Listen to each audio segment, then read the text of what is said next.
Okay, 623, 623, 7. Wow, my clock hasn't updated. 723. 723. Where are all good Toad Harbians? Where are you? You better be in here. N1 DVL. Hello radio, hello radio, hello radio. N1 Delta Victor Lima. Hello radio. Hello CQ, hello CQ. Hello CQ. N1 DVL. N1 DVL. N1 DVL. Here is Whiskey 1, Hotel Juliet Charlie.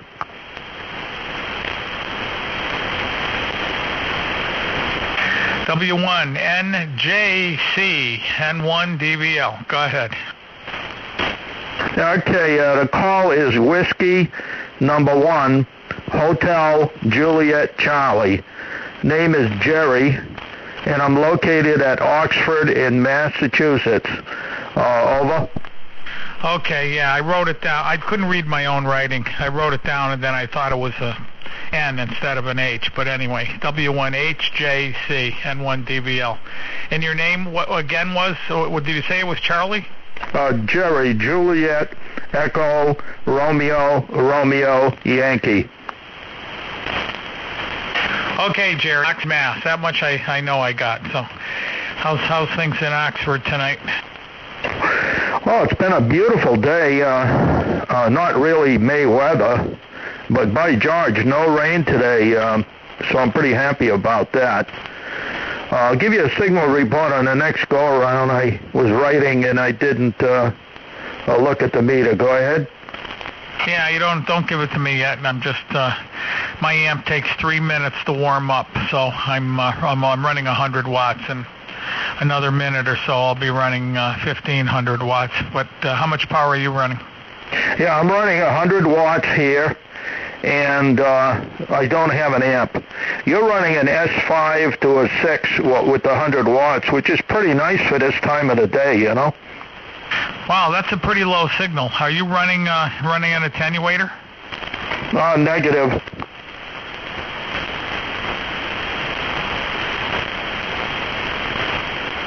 Okay, there's the 1500 watts. What kind of radio is that? It's got a pretty tight S meter on it. Yeah, okay. Now you're up over S9, so tremendous signal here. Well, I'm only running a quarter wave antenna, so I guess it's not quite as efficient, as if I had a full half wave. I just don't have the real estate for it. Go ahead. Yeah, but you're running 100 watts. I'm running 1500 watts, and you're 10 dB over 9. And this radio has a fairly tight S meter. It's about 10 dB. It's about 5 dB tighter than an ICOM. It's a Kenwood. So what are you running for a radio? Oh, yeah, I'm sorry, I didn't answer that. I'm running an ICOM 756 Pro. Oh, let's see, I've got some attenuation. I got 12 dB in. Go ahead. Yeah, okay, that's what I was wondering. Okay, that makes everything perfect. So you're running 12 dB of attenuation, and that all makes perfect sense. Yeah, the reason I run the 12 is I like to get the S meter down to the noise level, so I'm reading just above the noise level. But it does confuse things on a QSO like this. I'm very sorry about that. Yeah, that's okay. I figured it out, because this radio here has a pretty, has a tighter than average S meter. I mean, like Randy's big ICOM runs about 5 dB higher, and 7300s are a good solid 10 or even more dB higher than this one. I know I had an ICOM 7610, and that S meter was a good 10 or 15 dB higher than this one. They didn't want you to know that the radio overloads so easy, so they gave it a very generous S meter. They tried every trick in the book to make you believe the radios were good, and they're not. Yeah, roger that. Well, when you get on 40 meters at night and the old commercial stations are in there, that's when you can check for the overload. And if you know the front end will be just absolutely wiped out if you get too close to them. Which this one, by the way, does. It's got roofing filter, but it's still not enough. Oh, those radios are pretty good. I had a Pro 3, and it was pretty good. The 7600 was better, and this is an 890 Kenwood, the newer one, and this thing's just way better. It's just way better. It's a really nice rig. Hang on, stand by. I think somebody came in there. Somebody else in there? Go ahead.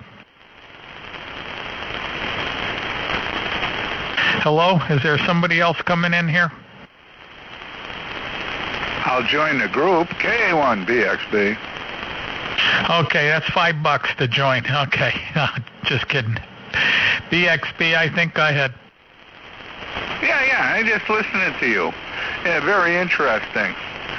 You know, whatever. I've had quite a few radios, and I've watched them all one way or the other. And your observation is pretty good. It's close, but it's not perfect because, you know, each radio itself is different. KA1BXB. Yeah, okay. But let me first ask you what you're running for a radio, and then let me tell you why I said what I said. Okay, what are you running? An IC 7800. Okay, well, so here's the deal. I live up on the top of a mountain, and there's 2 commercial towers in my backyard. They're mostly VHF. Matter of fact, there's nothing under 30 megahertz on them, and the lower stuff is in the 33, 37. There's a 46 100. Most of it's at 150 megahertz. Now, when I first got up here 28 years ago, the cheap junk radios of the day, which was an ICOM 575 I used on 6 meters, and then a Yaesu 650 I used on 6, would viciously overload. When that stuff came on, you'd hear it in 1,000 different spots, and it would just blow those radios to smithereens. Now, little by little, obviously the radios got better. I went to a 746. That was good. That didn't overload. I went to a 756 Pro 3. That didn't overload. I went to a 7600. That didn't overload. But the 7610 did overload. That's why I call it a pile of junk. They went back 20 years when they built that radio. Okay, I'm not disputing that. I'm just saying, you know. I live out here on the Cape, and I live right next to, FM station. I run bandpass filters because if you don't, you're not going to hear anyways.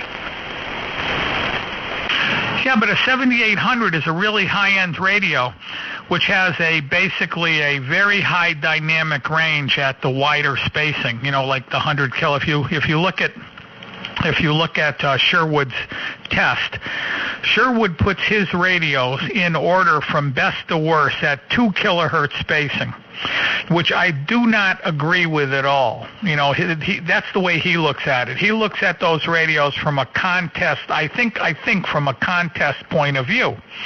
And his 2 kilohertz spacing is how he puts the radios from best to worst. But he also has 100 kilohertz spacing. And if you look at the 100 kilohertz spacing on a 7610, it's only 122 dB. There's 2 different settings. One's 122, the other's 119. So let's round it off at 120. At 120 dB, that's just simply not enough to handle big, powerful signals. Now, I don't know what your radio is, but I'm guessing it's 145 dB. And, you know, that's why you're not getting whacked by stuff that's far away from where you're trying to hear. But this radio here is 151 dB, so this thing is really, really bulletproof. But the thing is, my 7600, even though it's only 126 dB, it does not overload, where the 7610 did overload because it's an SDR. And everybody's been brainwashed into believing they have to have an SDR radio. And believe you me, the SDRs are very limited in their third order intercept, or they'll call it 100 kilohertz spacing. You just can't make an SDR much better than 130 dB. I agree with you. Won't even argue with that. I absolutely am, in your book there, SDRs are not the answer all the time, and, 7800 is a great rig. I have no complaints.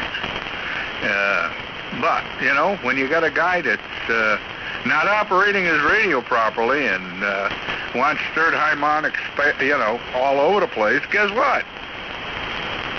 You're going to hear it no matter what radio you got.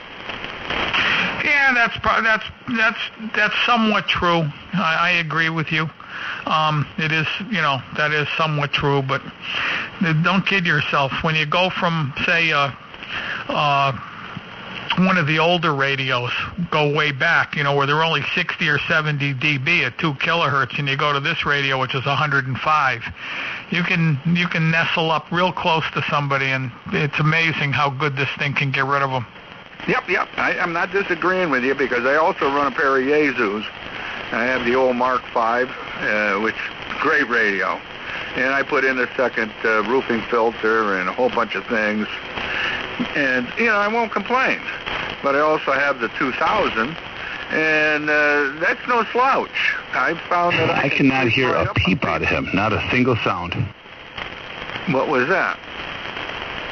That was Randy out in New York saying he can't hear you at all. Nothing. He's in by Syracuse. Well, that's only because I'm running 40 watts. Oh, okay. Well, I can hear you because you're close, but Randy can't. So, Jerry, hang on, Randy. The two stations in here. Jerry, go ahead. Say something. You still in here? Yeah, Roger, had a very interesting conversation, and really passing along a lot of knowledge, information that I'm not aware of. Hi. So you must have done a lot of research on your receiver before you bought it. Sounds like one terrific piece of equipment. And this is a 756 Pro 3, by the way.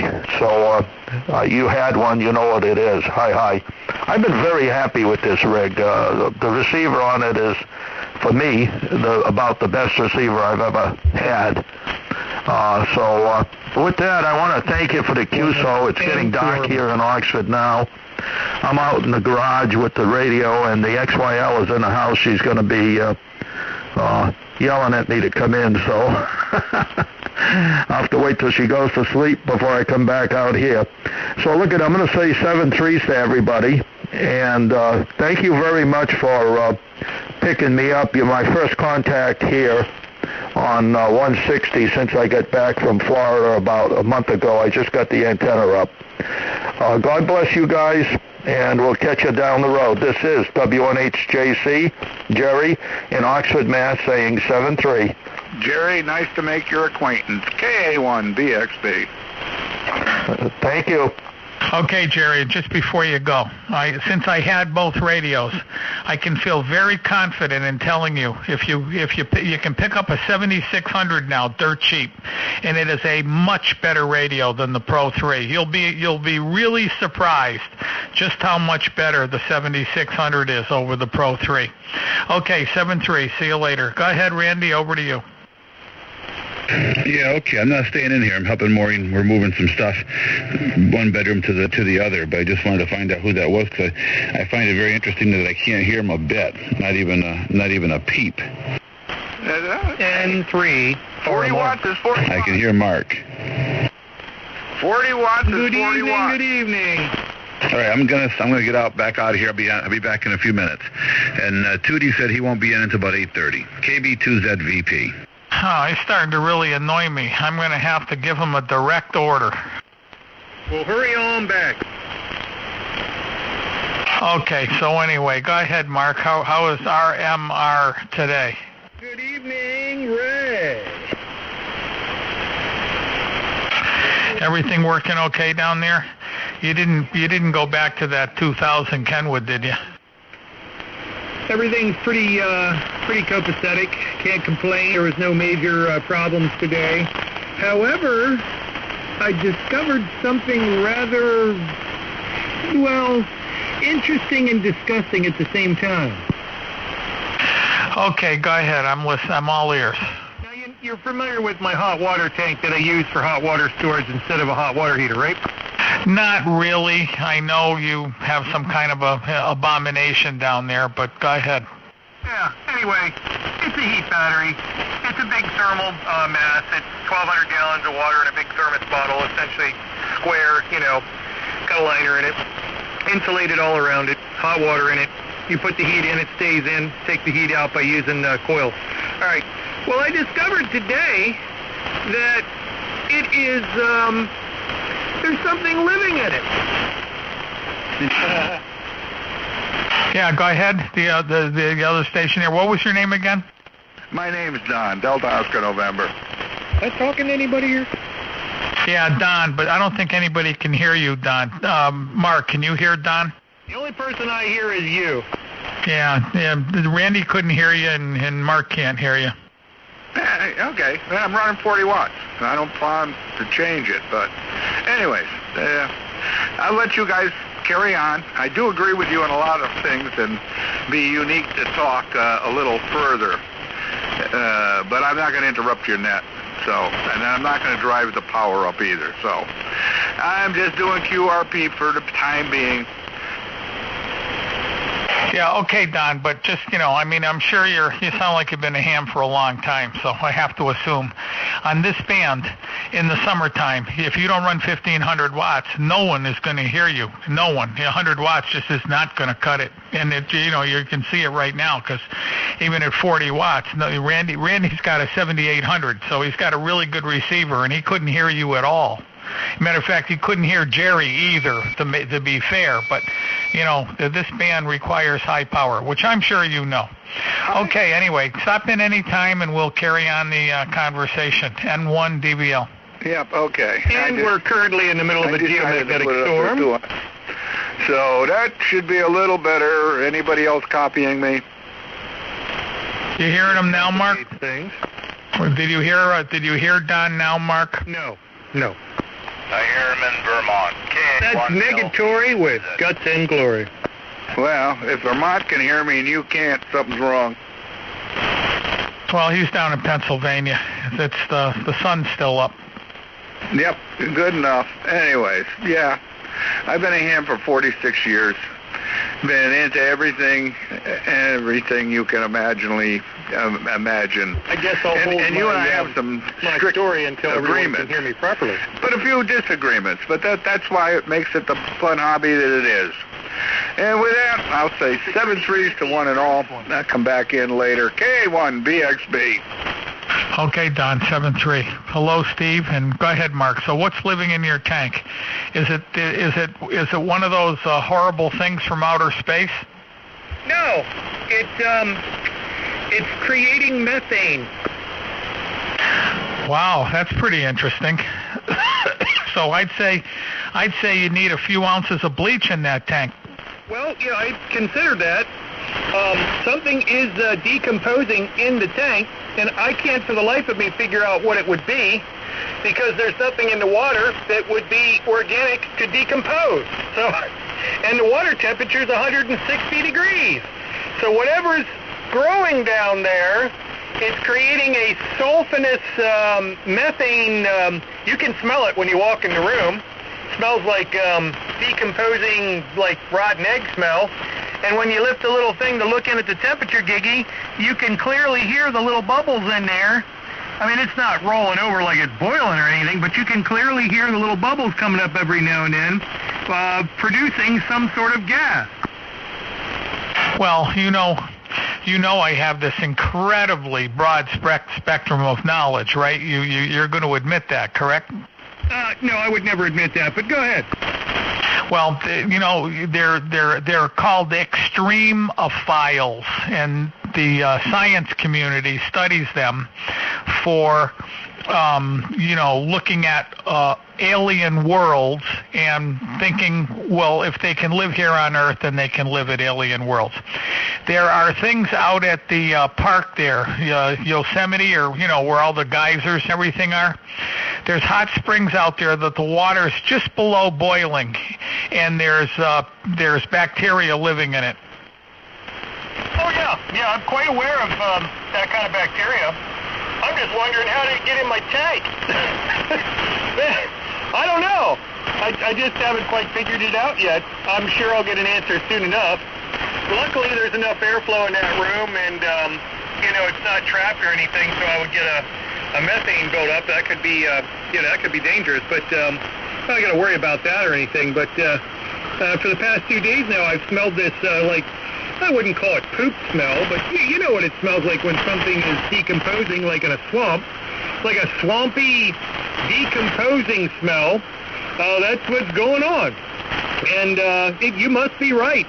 There must be some sort of extremophile bacteria that's either it's growing down in the water, it's growing on something in the water. It might even be growing on the oil covering that's on top of the water to keep the water from evaporating. So I might even have a hydrocarbon-eating bacteria working on the oil.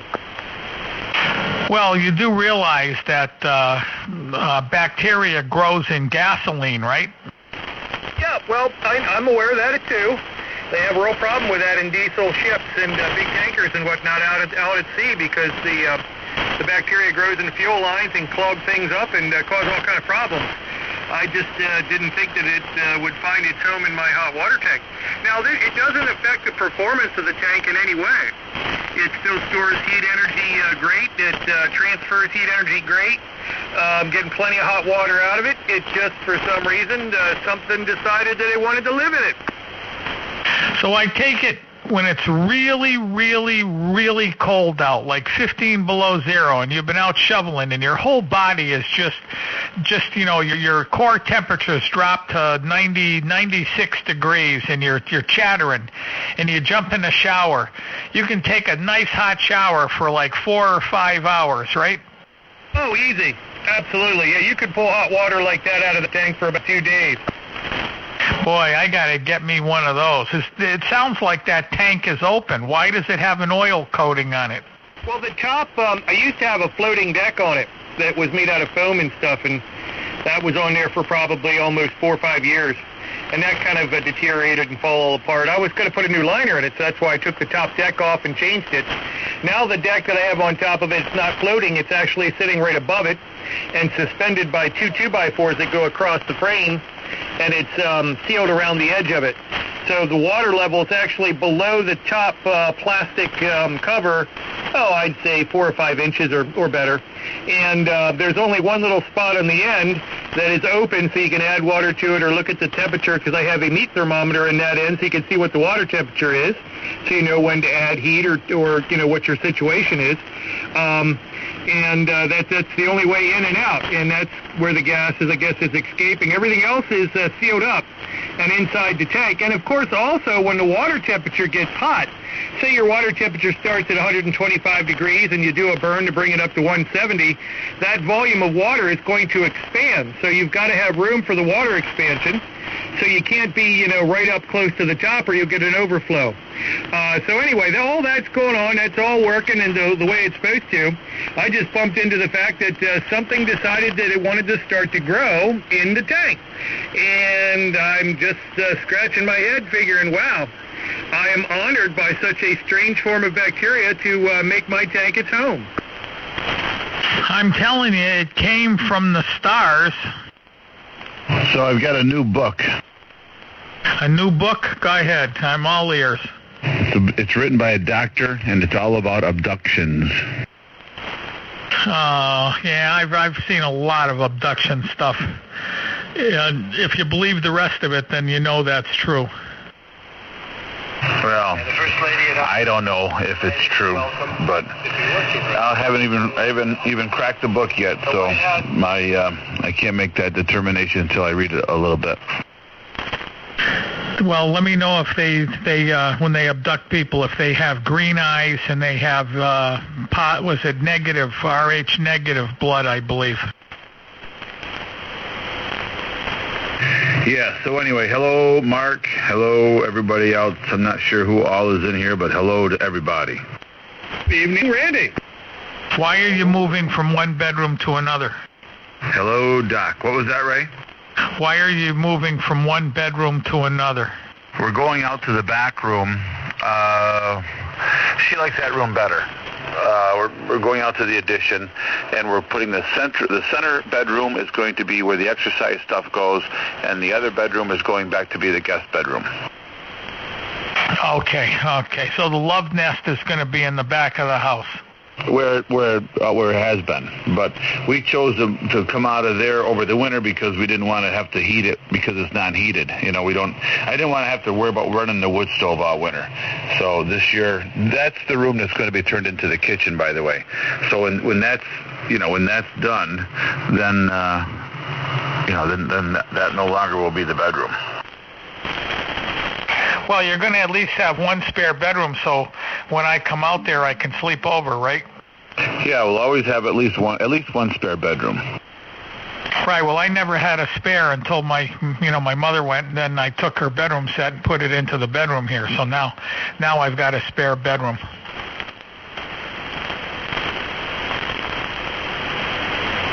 Yeah. Well, we have a couple spare bedrooms, and if we wind up staying here, but I'm not sure, but if we do wind up staying here, then the upstairs will finish that. That's where the bedroom and the radio room will go, and then this will be, a spare room as well. Yeah, so where do you think? Tennessee, North Carolina, South Carolina, Georgia? Where are we going? I'm not going to those places. Man, just think, antenna work all year long. Have fun. Look at poor Randy. Moves down to Florida and can't even get an antenna up. Florida is one of the worst locations in the world to do amateur radio from. Oh, I understand that because it's like 24 hours a day of lightning. I agree. It's the worst place in the world. I wouldn't mind going to somewhere a little bit warmer, but I want to have some other local people I know there. Yeah, and you're always the highest point, no matter what kind of tower you put up. You're the highest metal point anywhere close to you for quite some distance, so you're always guaranteed to get hit by lightning at least twice every year. Yeah, you're right. You're right there. So you'd have to have a real professional grounding system. So you can't be on the air when there's any thunderstorms or any lightning anywhere nearby.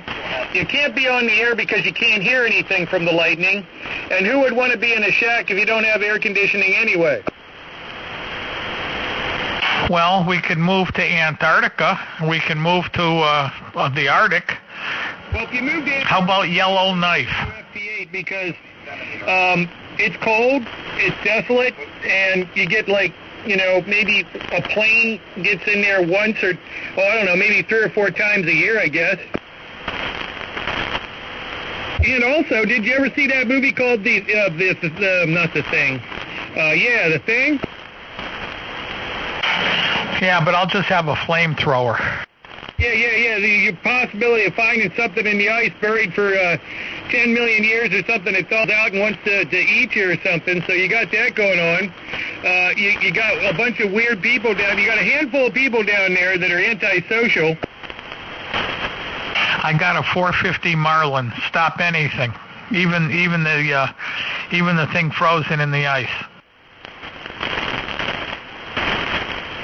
You go outside, if you don't clip onto your lead line, they'll never find you.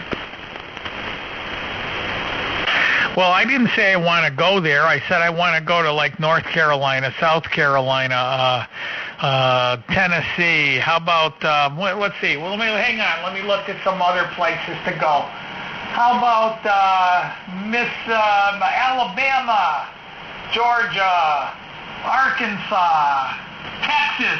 Hey, Randy, we'd do good in Texas. We could shoot hogs all day. Hey, there you go. If you like ham, there you go. If you don't mind tornadoes every spring, knock yourself out. Randy, we could get $5 a head to kill hogs all day long. Yeah, that would be a lot of fun. Wouldn't that be a hoot?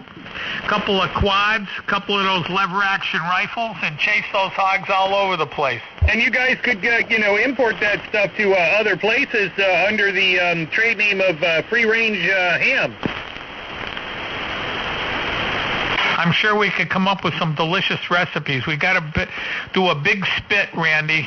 That's your job. We'll make a big giant wooden-fired spit and rotate those whole hogs on the spit. Boy, will they be delicious! Hey, you can open up your BBQ restaurant or something? That's right. And we get the meat for free, so we could charge like cheap, $7.99, all you can eat. Yep, just have your hand shop in the back of the restaurant with a big 80-foot tower going up and call it Tower Barbecue.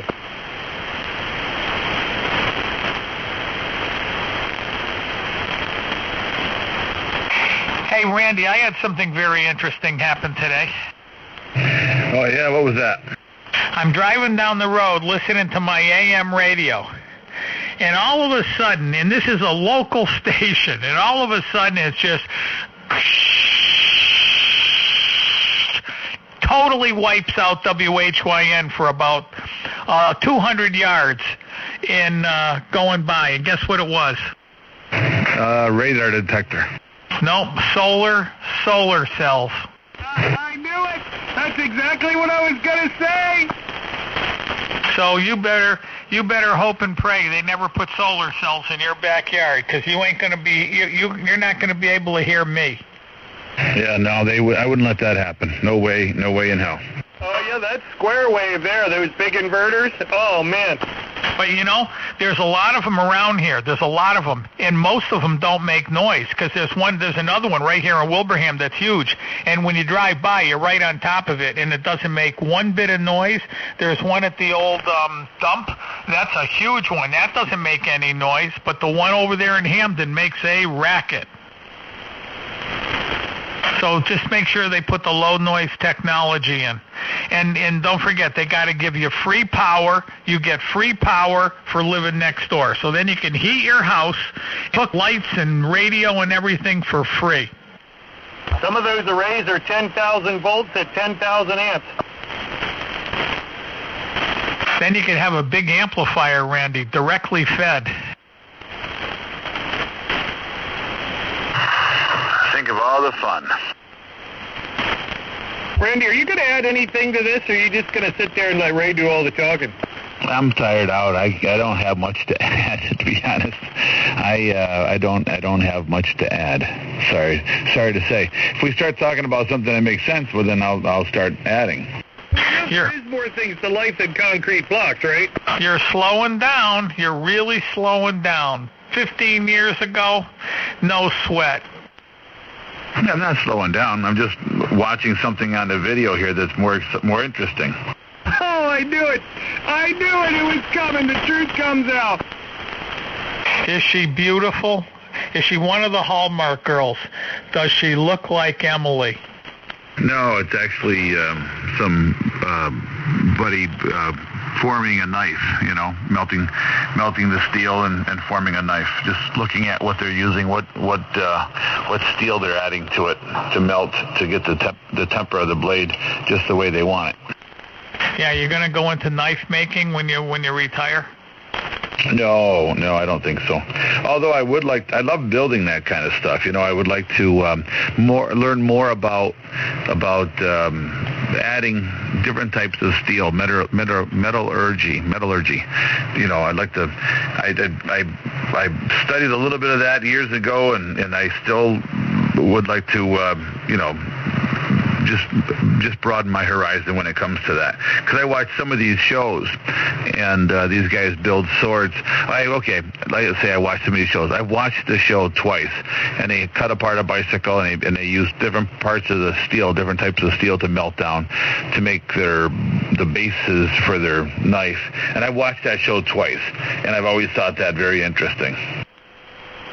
You're watching the History Channel. Forged in Fire, K2ICH. Thank you, Joe. That's right. I watch it too. It's pretty good. Yeah, there's a lot of interesting stuff on there. I like the way they make the Damascus steel. Right. That's what I want to learn more about that. I don't know anything about that. That's the same technology they put into a samurai sword, basically. Right. Yep. Exactly. Hey, Joe, I was watching a show on TV a couple months ago, and it was how it's made. and they showed a guy build a 4-cylinder, probably a Lycoming or Continental airplane engine. That is the simplest engine I've ever seen. That guy put that engine together in, Christ, I bet you 15 minutes, and that whole engine was together. Well, if you put one together that quick, it'd probably come apart just about as quick. But, yeah, they're pretty simple. Well, there's only one episode. No, because it's a brand new engine. It's not a rebuilt. It's a brand new one. And they were showing him polishing the crank by hand. And he was using a go, no-go gauge. And he had the crank spinning, and he was polishing the journals. He was, finishing the journals. I found that hard to believe, that they don't come complete. But they take a paper, they put it around the journals, and they keep on, they polish it until the go, no-go gauge says it's right. And then the guy cleans it all off, and then he put the engine together. And I was amazed. The two halves the two halves of the engine, the crank in the middle. And I got a really good look at that stuff. They use good rod. They use a really good crank. Those engines are really rugged. It's hard to believe they fail as much as they do.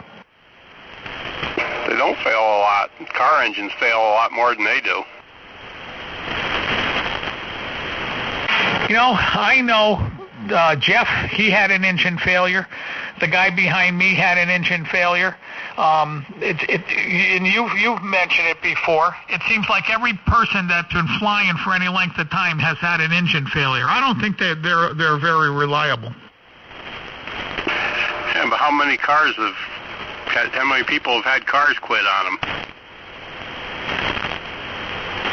If you maintain a car, by the way, Randy, Lisa's car blew up the other day, and of course it started knocking, and then the boyfriend comes home and they check the oil on the dipstick. Yeah, that's why cars blow up.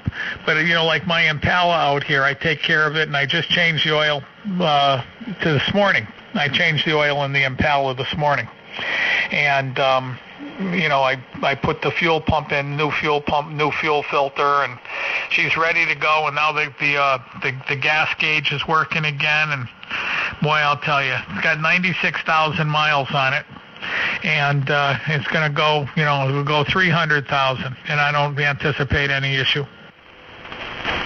What's your car rated for horsepower and what RPM? It's 200 horsepower, probably at 5,000 RPM, so I know what you're going to say. But those plane engines are big cubic inches. They're 450 cubic inches to make 160 horsepower or 180 horsepower. Yeah, but they're run at maximum capacity most of the time. That'd be like you running your car all the time at 5,000 RPMs from the time you left to the time you got back. No, that's not true at all. Those engines run at 2,200 RPM. So it'd be like running my car engine at 2,200 RPM all the time. It will last forever. It's the RPMs that kill the engines. It's not the power. It's the RPM. I got a good look at that plane engine, and let me tell you something. That's made. The rods are beautiful. Those are really, really, really nice rods. That's a billet steel crankshaft. Those engines are incredible, and they only run at 2,200. They should be able to run forever. I just don't understand. It makes no sense. How many hours? What are they? They're done at what? 1,500 hours? Well, most of them are 2,000 to 24, but they're the stroke. Look at the stroke on the thing and the diameter of the pistons. Your car wouldn't hold up to that.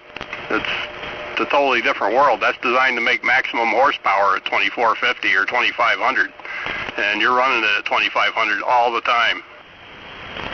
Yeah, but that's not a lot of RPM. And considering the quality of the parts, that's nothing. And those engines, there's something about those engines that I can't sort of get my fingers around. And I don't think it's because they're only making 100. Well, okay, they make 100. Let's say 150, 160, 180 horsepower, but they're 400 and something cubic inches also. So There's some secret to those engines, and my guess is, and nobody's ever going to tell you the truth because nobody gives a crap because all they want to do is sell more engines. But those engines don't last as long as they should, and I still say the reason is because of lubrication. Somebody's got to develop a really high-quality synthetic, oil that is blended just for those engines, and those engines will double. They'll double. They'll be able to go 5,000 hours. It's the stress, the torque, man. I mean, those things are under full torque load all the time. Yeah, we got a big, gigantic thrust bearing in them that takes care of that. Yeah, it helps, but, I mean, you got that prop pulling against the crankshaft the whole time with full torque that the engine can develop. And, I mean, that's hell on them. That's why boat motors have problems. Well, listen, both you guys, I want to tell you a story. I didn't do it myself, but I don't see any reason why the guy would be lying. I knew this guy that he was a pretty sharp guy. His son was a astronaut, matter of fact, and he's the one that told me that story, Randy. And you know him. Do you know Dan? Randy, are you here? Yeah, what's up? Do you know Dan that lived in Connecticut with the 7800, used to be on 6? No, not that I can think of. Well, he told me this story, and his son's the astronaut, and he's the one that told me the story that I've told you a couple of times. But anyway, we were discussing this one time about 10 or 15 years ago, and he said he knows a guy that sells boats, and he owns a boat yard, and they rebuild engines. And he said he did his own personal test. He sold a guy a boat with two, big block Chevys in it, probably 454s. And one engine they ran on conventional motor oil, and they changed it at the regular interval, just like it's supposed to. The other engine they ran on Mobil 1, and they changed that at the same interval. When they changed one, they changed the other. Well, and of course, boat motors are the same thing. They're running at full torque, full horsepower, making 500 horsepower all the time. Well, I guess it doesn't take a long time before it's rebuild time on those engines. And he said they pulled the two engines out of the boat, and the one that was run on conventional motor oil needed to be rebuilt. It definitely had to be rebuilt. The other one, they just put right back into the boat because it virtually showed almost no wear at all. He said the engine was virtually still brand new. Now, I don't see why the guy would lie about that, and that's probably an accurate story. And if somebody would take the time to develop the right synthetic oil to put in an airplane engine, that's exactly the same thing they'd find out. I don't doubt that at all, Ray. I really, I like AMSOIL synthetic. I put it in all my racers. And in race cars, it's amazing the difference that stuff makes. Yeah, I was convinced the very first time it was tested in front of me with an air compressor, synthetic oil in an air compressor, and that was very, very telling to me. That opened my eyes, and since that day, I've used synthetic whenever I can. And that's back in the day, before Mobil 1 probably even. Yeah, but the important thing is when you put synthetic oil into an air-cooled, which of course your compressor's air-cooled, it makes a much, much bigger difference in an air-cooled engine than it does in a water-cooled engine.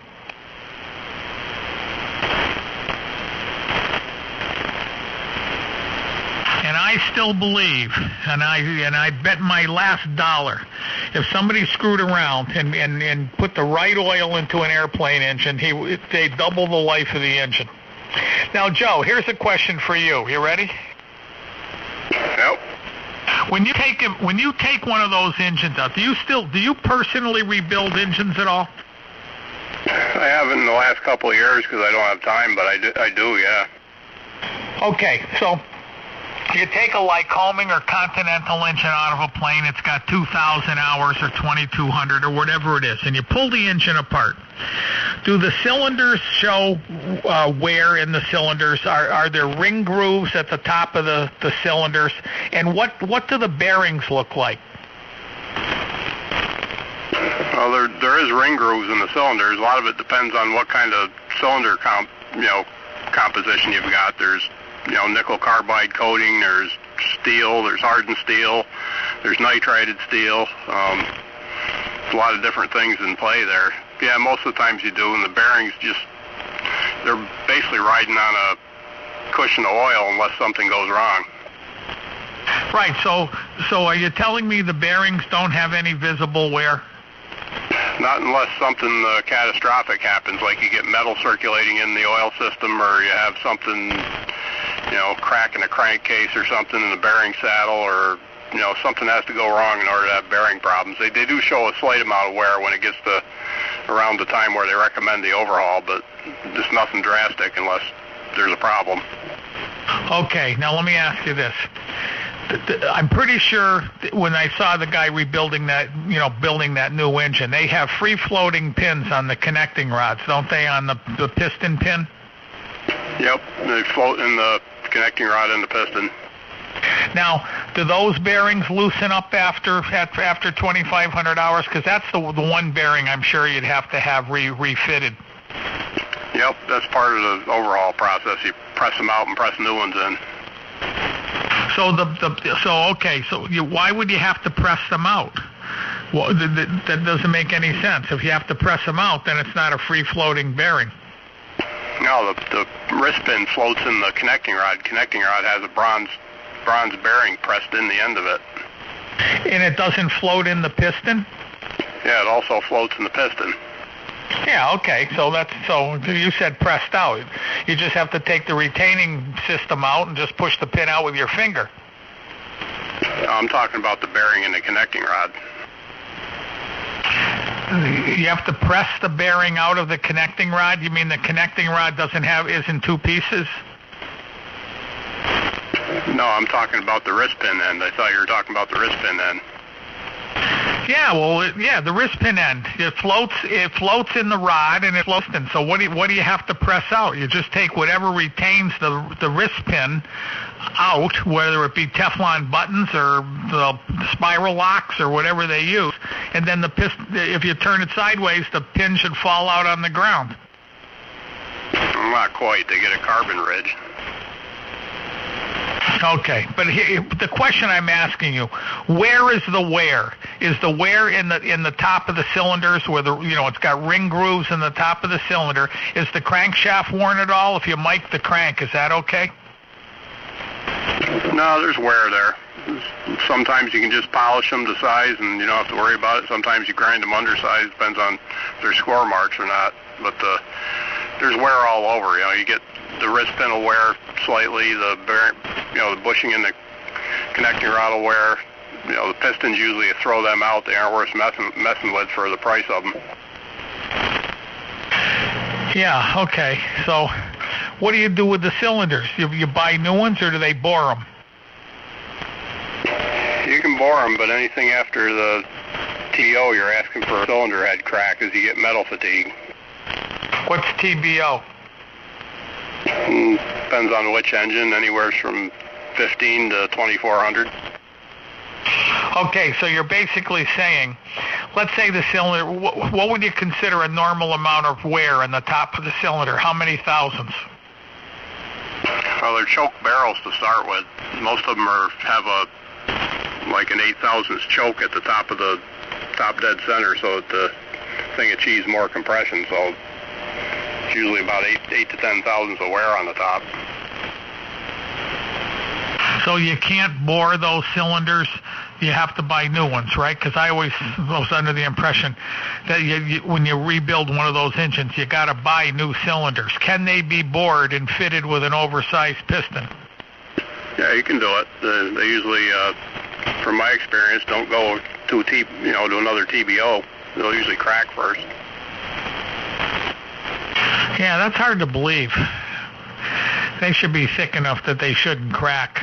And if the metals, the material's right, it shouldn't crack.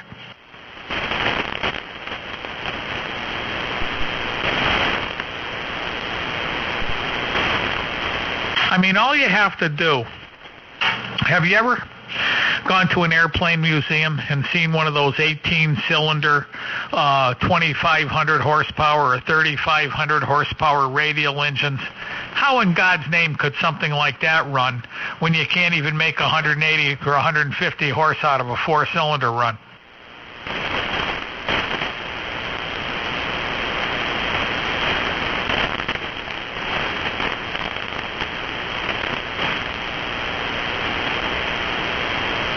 I don't know what to tell you. More cylinders, usually the smoother it is because you got to crank. Yeah, but you got to see one of those engines, the gears and all the crap they have to make just imagine an 18-cylinder spiral rotary engine that's 3,500 cubic inches. If you ever saw one of those, it's 100 times. It's 100 times more complicated than a Lycoming or a Continental. Look up a Wasp engine. Yeah, same thing. Well, the 18 cylinders a double Wasp, right? And one SAG. Yes, but yes. No, Dave. There's a Wasp that has one set of radials in a line, and then there's a double Wasp that had two cylinders in a line. I'm talking about a spiral. It starts at the front and it spirals towards the back, and it's 18 cylinders.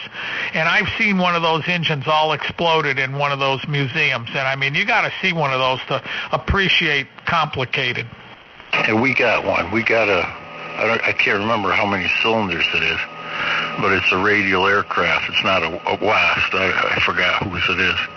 But yeah, Pratt & Whitney made the two.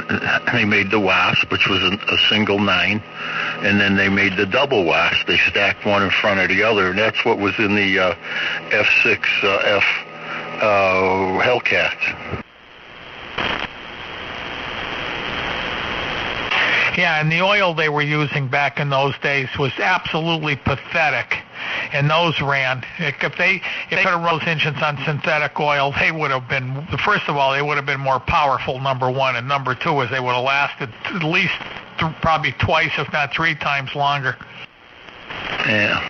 Well, I don't know that much about oil, but they were shooting Japs out of the air with them Hellcats. I know that.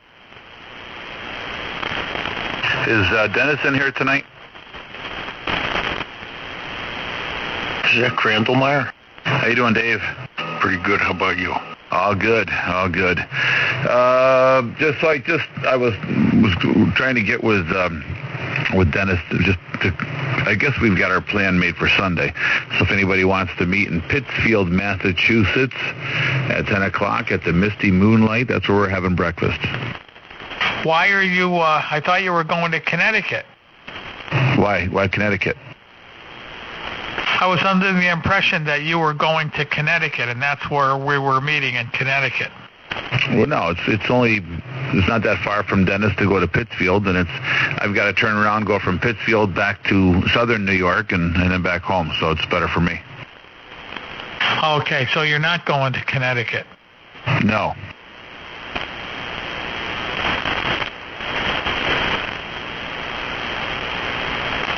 The Misty Moonlight. Yeah, nice place in Pittsfield, not too far away. Is it on 7? It's near, I don't know what it's on. I don't know. I have to look it up. Yeah, I don't know. They just redid 7 through Pittsfield. Repaved it, widened it, and real nice. We were up there a couple of years ago. We went up to Greylock, and they were doing it, and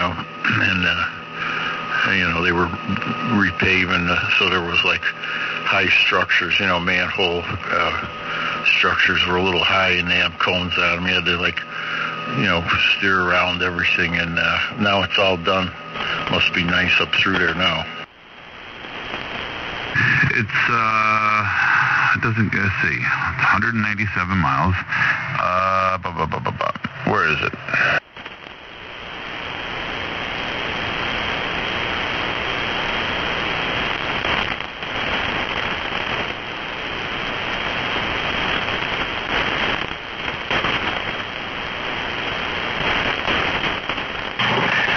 Randy, what time is people meeting at the Misty Moonlight? 10 o'clock, 10 a.m. And that's in Pittsfield, right? Yeah, Pittsfield. Pittsfield at 10 a.m., okay.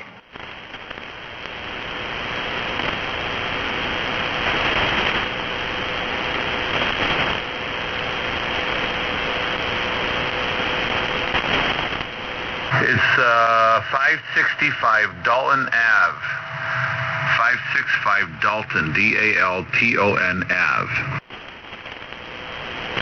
565 Dalton Ave. Okay.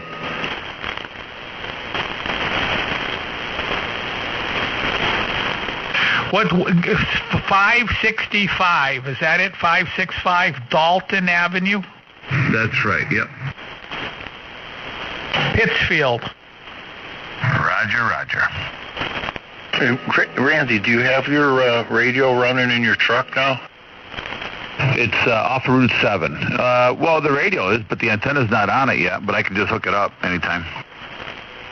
Oh, well, so it's not hooked up then. The antenna's not hooked up, no. What did you take it off for repair or what? Yeah, I took it off. I put the other one together, and now I just got to put the mount. You just got to bolt it on. That's all, basically. I got to solder the power cable that runs the motor, and just bolt it on with one bolt.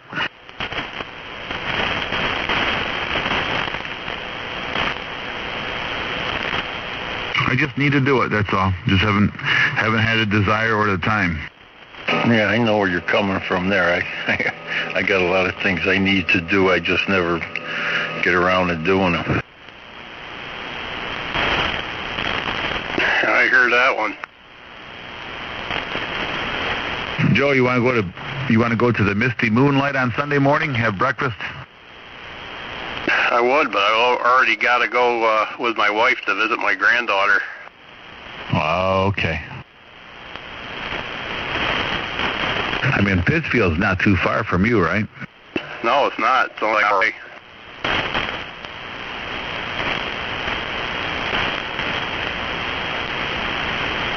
David, are you going to come up? Probably not. Someday. Probably not. Why not? You going to be helping Gary put up his antenna? Boy, I wish. I'm going to see, what's today, Wednesday, Thursday. I'll see him Friday. I get, I'm not, I pester him, but, he's, I don't know. When he gets to it, I guess he'll do it. I don't know. I wish he would, get on the air and get going, Okay, I'm back. Well, just go over there. Just go to his house and start working on it when he's not home. And when he gets home, he'll help you finish it. I told him, look, just get it started. I told him, anytime you need help, I got a little ladders, I got this, I got that. I'll be there. Bells. It's only probably 15, 20 minutes at the most. 20-minute drive from here. Hey Dave, can your driveway, the thing you do the driveway with, can that push over a tree? Yeah, a little tree. It's a wheel loader, so you probably have to dig under the root ball. Dig under it and pry. Get the thing to tip. The excavator was great for pushing trees because you could reach way up high and get the mechanical advantage, the leverage, and of course I always liked the D8. D8 was always fun to push trees over with. Yeah, there's a guy working on my street here, and he's got a digger, and it's a Japanese or a Chinese, and it's not a Komatsu. What's another name? Oh, they got Kobelcos. They got, there's so many out there now, Well, this is a big machine, and I looked at the number. I walked the other day, and I forgot it. It's like a 260 LC or 460 LC or something. Yeah, well, 260, and then there's going to be a big difference between a 260 and a 460. That 460 would be big. LC means a long undercarriage, long carriage. But yeah, no, the 260 is a good size. 260 is oh God, that's got to be 20. Let me think. 260. Is it orange? Yes. I think it's a Hitachi. That's 26 metric tons. Yeah, it's big. It's a big machine. I mean, this guy's doing this whole lot. He's supposed to be an engineer, and he's digging this lot up, knocking all the stuff down. But the whole lot's rock. Where the house is going to go is all rock. He's going to have to blast or something, I think, unless he's going to just build a slab on top of the rock or whatever. But that's a pretty good sized machine. Yeah, 260 something. It's orange, and like I said, I couldn't even pronounce the name, so that sounds like it. Okay, I'll tell him if he needs a real operator, I can get him one. Yeah, he had a 220 LC, the one I got, and the one we're running now up on Evil Mountain is a 200 Hitachi. He's got two of those 200s, and those are 44,000 pounds. 20 metric tons. The 220 I had would be 22 metric. And the only ones that are going to throw you is the Cat. Cat puts a 3 in front of their weight measure. In other words, a 360 would be 60 metric tons. They just use that 3 for whatever reason. But most of the other machines are the first two letters will be your metric designator for weight. Yeah, okay. So this is a 260 LC. So it weighs how much? 26 metric tons. So that's like 50,000 pounds, right? Yeah, maybe a little more, I think. I don't have the conversion right here, but it might be a little more. So, roughly, yeah, because mine was mine was 55,000 pounds. So I'll bet you that 260 comes in there. It's 70,000. Pretty close. Yeah, like I said, it's a pretty big machine.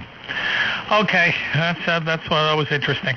N1DVL, go ahead. The world famous Toad Harbor net. Just a guy pushing over trees. I used to call it murder in the wilderness. Yeah, what's her name would hate you there, that congresswoman from New York. She'd be protesting. Cortez? Whatever her name is. Maybe she would tie herself to the tree. She's a freaking lunatic, that one. She is a freaking lunatic. And the amazing thing about it is half the Democrats think she's wonderful. Yeah, you see, she don't like Bernie, Bernie, what do you call, she don't like Biden.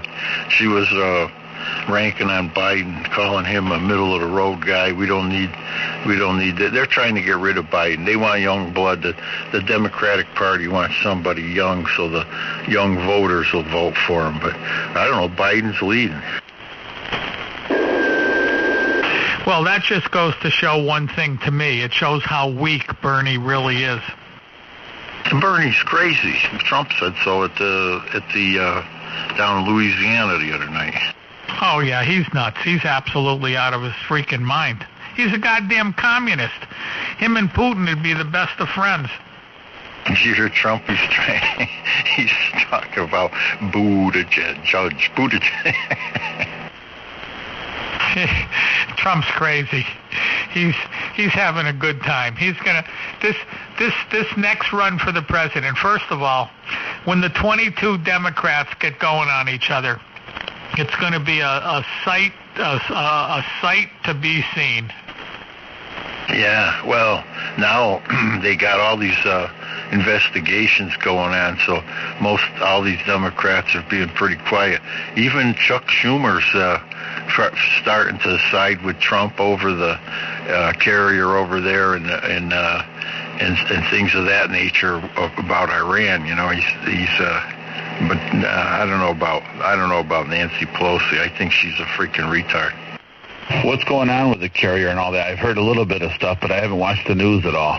Well, they had some sabotage on some oil tankers, some Arabian oil and a Norwegian oil tanker, where some Iranians, I don't know if they rammed them or blew them up. I don't know. They like put holes in them, and then they were firing rockets or dropping bombs from drones on an Arabian oil. I don't know if it was an oil line or like a pipeline or an oil liner. I don't know what, they throw this stuff out on the news, and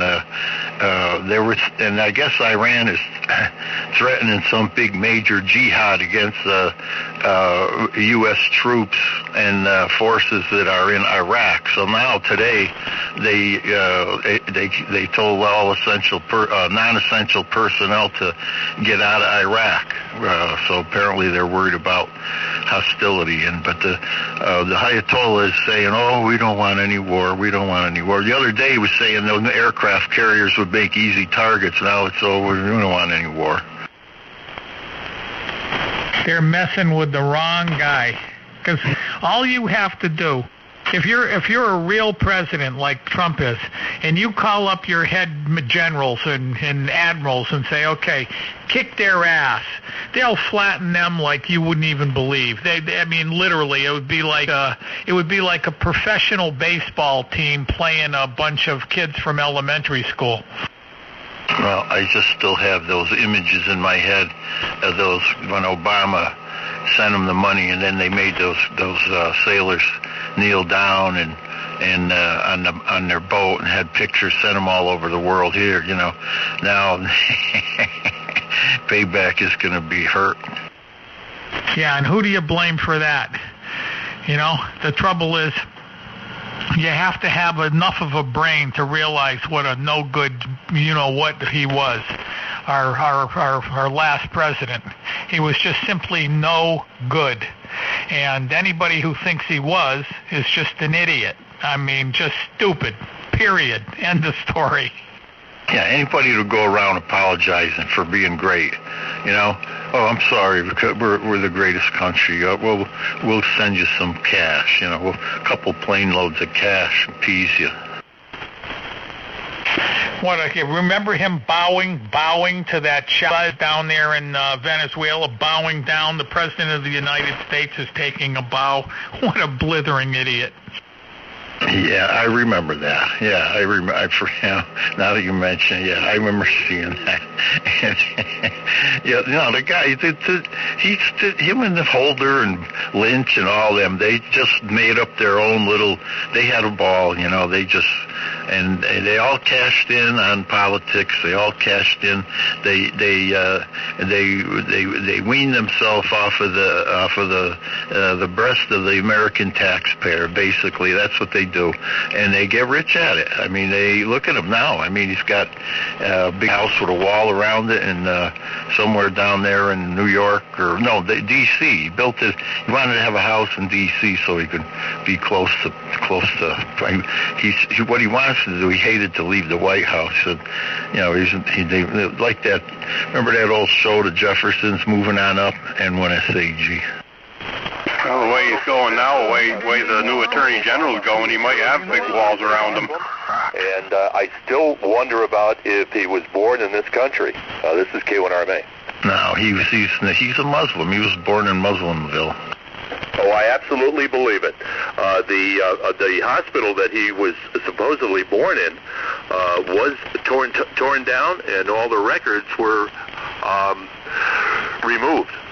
Yeah, well, it took him, 2 years to get a birth certificate? Finally, he got some forger, paid him enough to write him up a birth certificate. So now he said, I was born in Hawaii.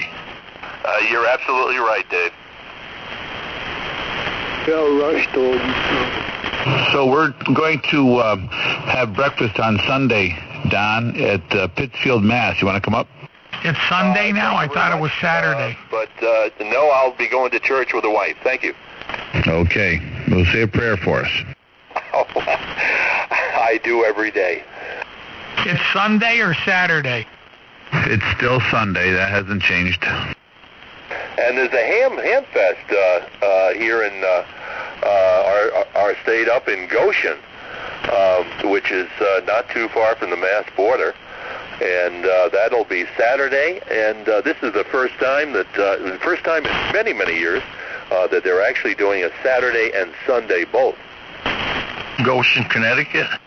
That is correct. At the fairground? Yeah, Dave.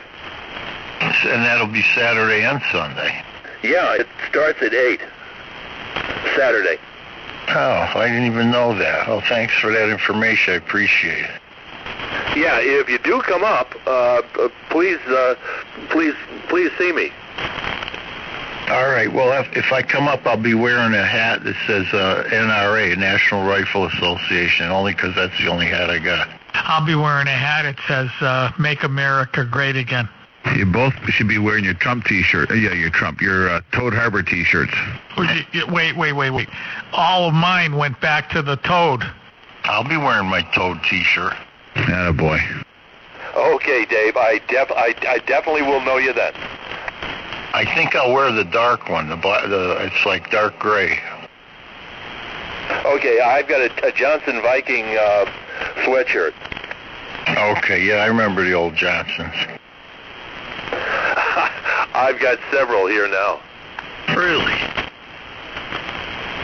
Hey, are you bringing my 3 CX800s? Who are you asking that of? Well, of course I'm asking it of you. I don't have them here. Oh, okay. Did you send the check yet? No, I don't know what they cost, and whatever. I think 900 each would be great. Yeah, well, for 900 each, I'll buy a solid-state amp.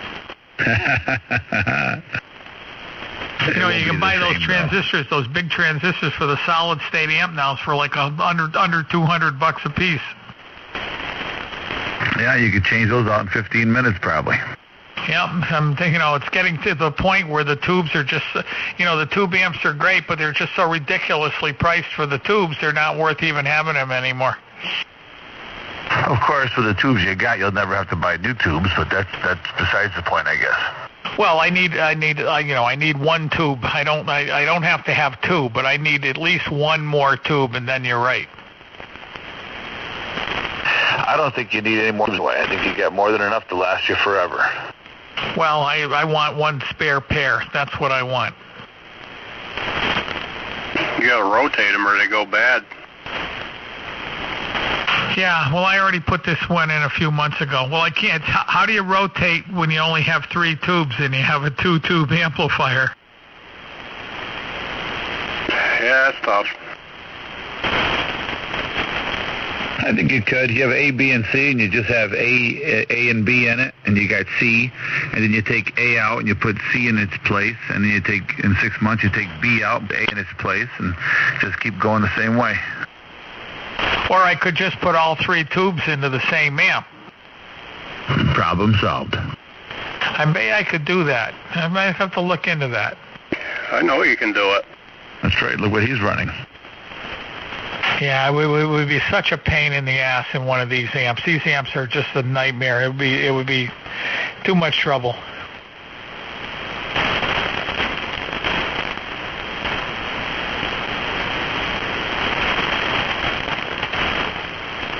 Randy, did you get your LED lights yet for your headlights?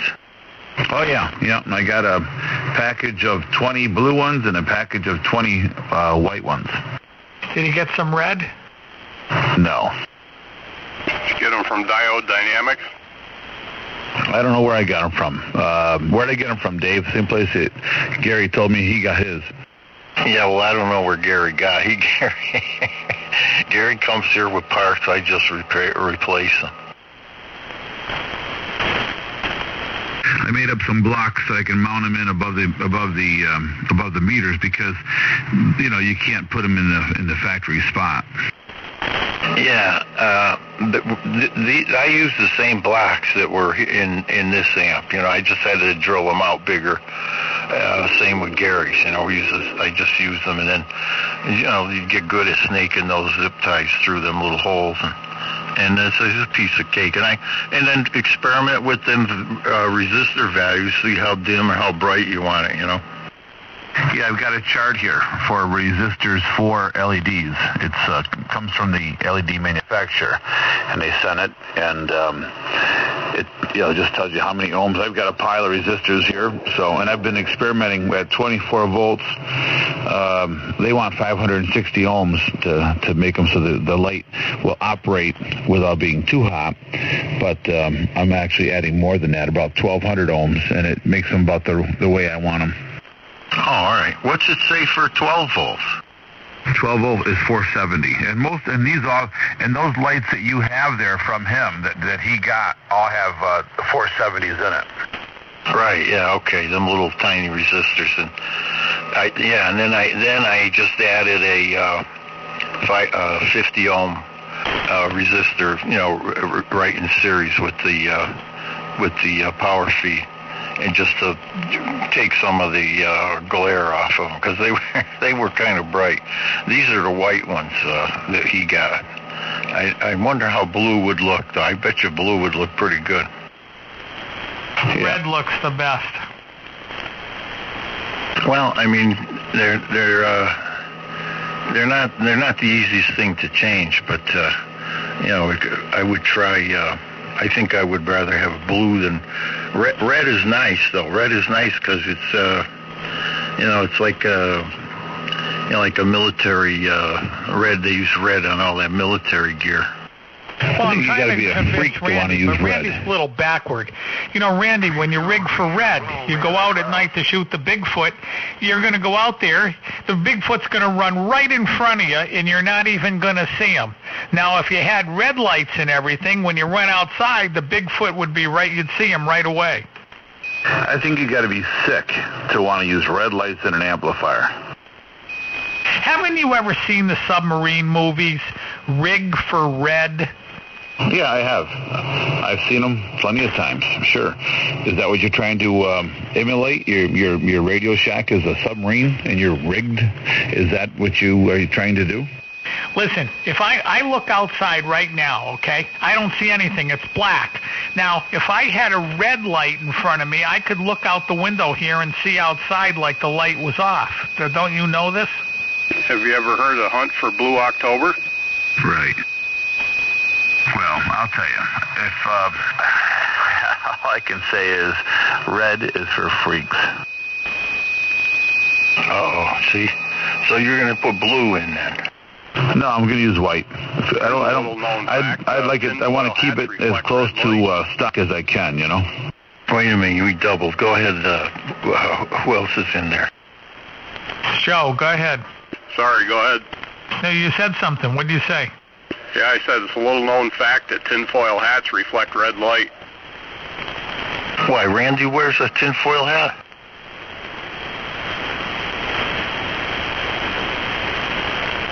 Randy? No, the answer is no, I don't. You see that on, I think I was on the Science, either the Science Channel or the American Heroes. They have this guy that he makes them. He makes them with, I forgot what the name of that material is, but he uses like 4, 5, 6 layers of this stuff and makes these hats. This woman, it was about the UFOs, and if you don't wear them hats, the UFO, the aliens can penetrate your skull with mind control waves. So you got to have them hats. Yeah, is that Mylar he's making them out of? No, it's that, I don't know. I have to ask John what it is. It's a material that keeps, radio waves from going through. Yeah, it's not Mylar. Yeah, I think we were talking about this one night on the air here, and I think John refreshed our memories with the right material. I get a kick every time I see that. So it's that stuff that you buy, you buy a circuit board and it's like almost a shiny silver, it's translucent but barely, right? It's that material the bags are made from. Yeah, it's something like that. Yeah, exactly. Don't laugh at that guy. He's probably making $200,000 a year making hats for idiots. Oh, I'll bet you them hats are expensive. I bet you they are too. But, you can send him your own hat, and he'll just line it with the stuff so that you don't look like an idiot. Joe, I'll put some tinfoil in my hat first if I go to the Ham Fest. Yeah, you don't want anybody sending mind control into your mind. N1 DVL. Boy, if you knew aliens were reading your mind, you could really mess with them, you know it?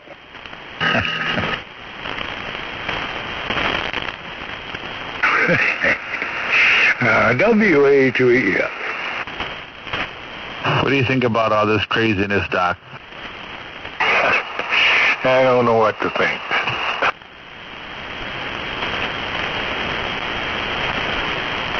Where's Bernie tonight? Bernie, are you in here listening tonight?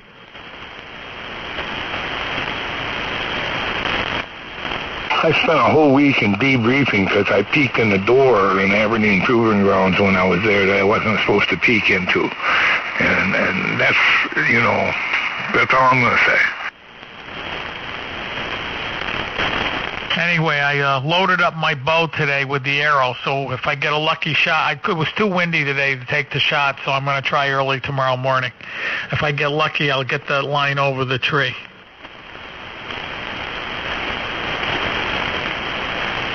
Yep. Well, okay. Well, let us all know.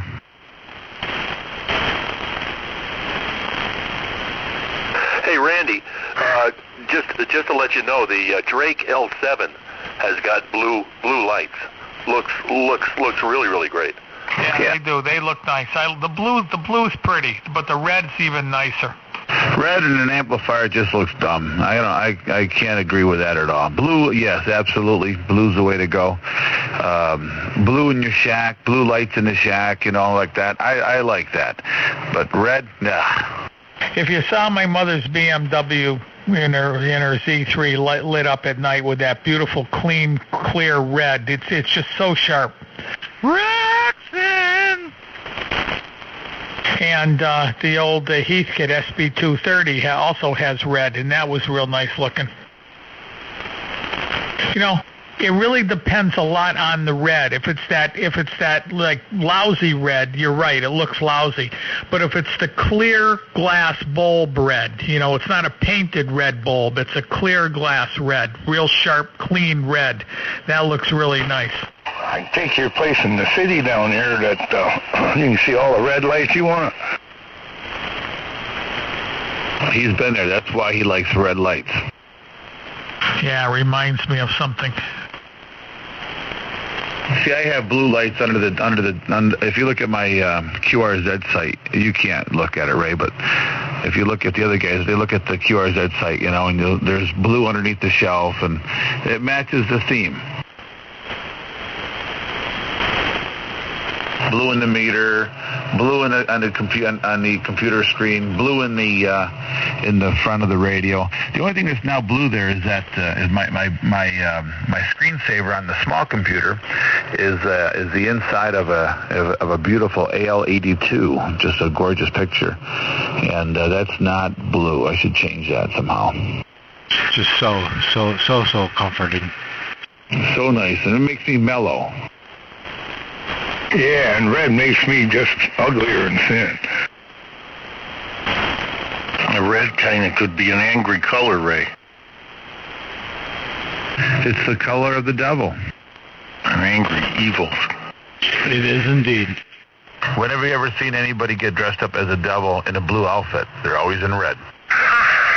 Good one.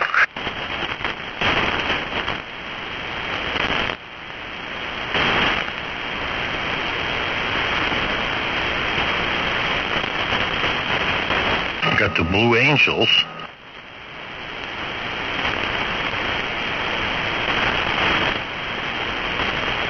White Christmas. Hey, I bought another bottle of rum yesterday. It is supposed to be really good rum, but it's not as good as the stuff I told you about. But it's not bad either. Oh yeah, what is it? Castillo? No, I don't know the name of it. It's some kind of weird name. It's from South America or down, it's down south somewhere. It's a little tiny bottle. It's like $30. Actually, I wish I had thought about it. I would have made myself a drink. Is that 2D? Nobody reads CW, so just you have to come in with your voice. It wasn't me. I just got here. Hi, Ray. Oh, okay. I thought it might be you. No, I don't do that. I don't do that lid stuff. CW on a phone net. How you doing, Tootie? Good, Randy. How you been? Oh, I'm doing good. These guys, they were all waiting for you. I mentioned to Ray that you were going to be a little late. You wouldn't be until around 8:30, and of course he threw a fit. Yeah, I can't imagine. I think you may be exaggerating a bit, huh?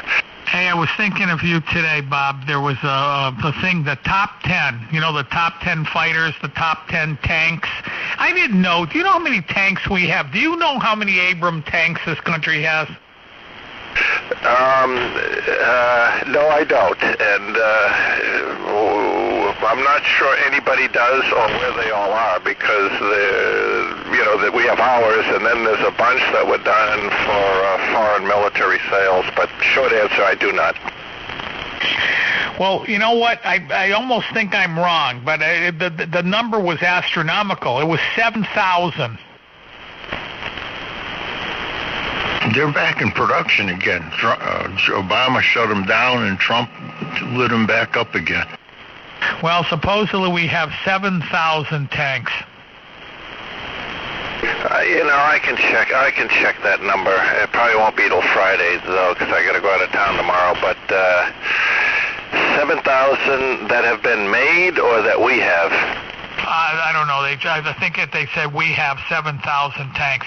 Now, what the show was, the 10, 10 this, 10 that. The 10 best commanding generals in the world. Who turned out to be number one?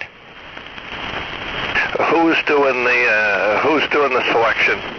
Well, the show there, the 10 best, 10 best fighters, 10 best tanks, 10 best submarines.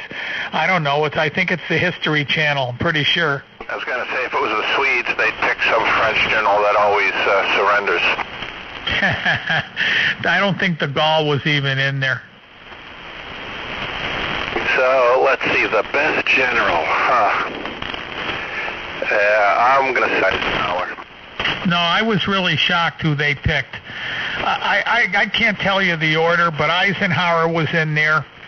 Patton was in there. Patton was pretty good. He was pretty good. Eisenhower was in there.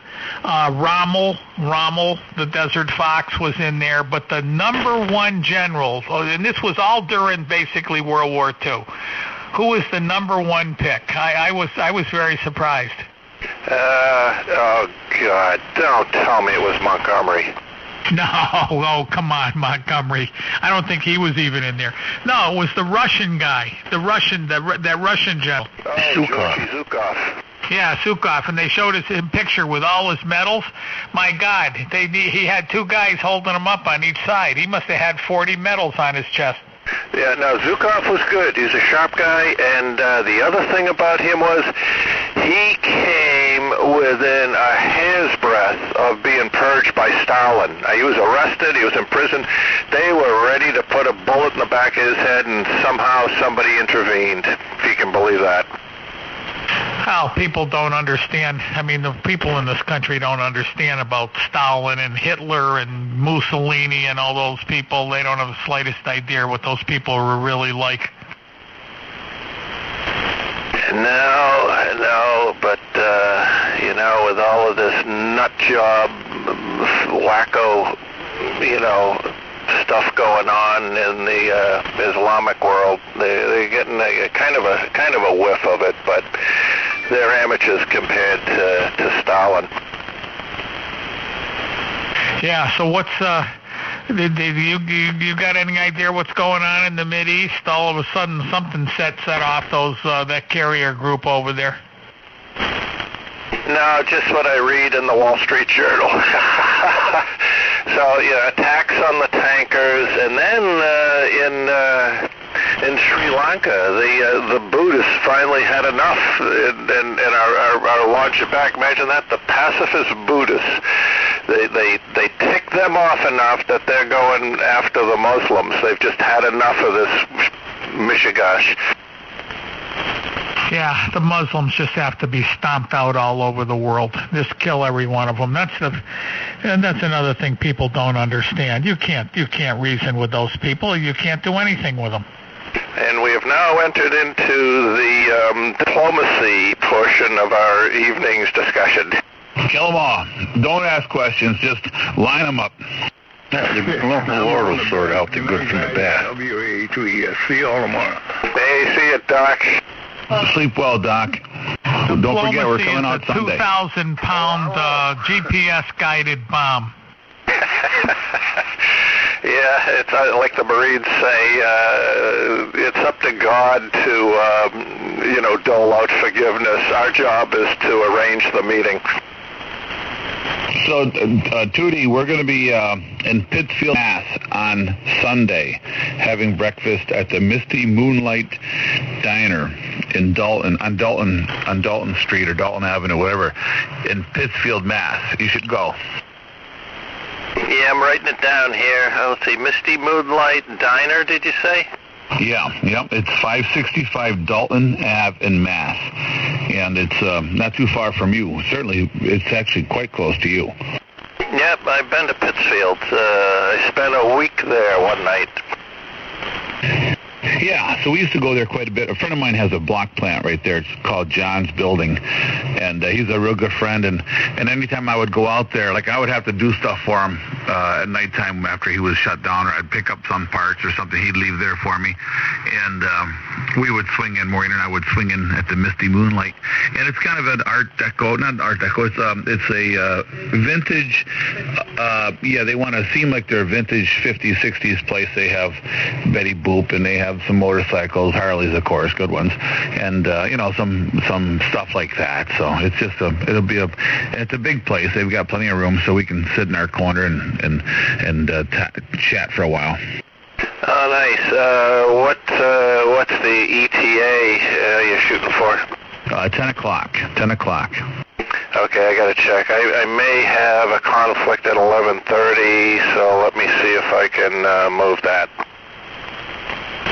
If you died tonight, you would miss it at 11:30, right? I'd miss a lot of things, but I would find out the grand secret. Oh.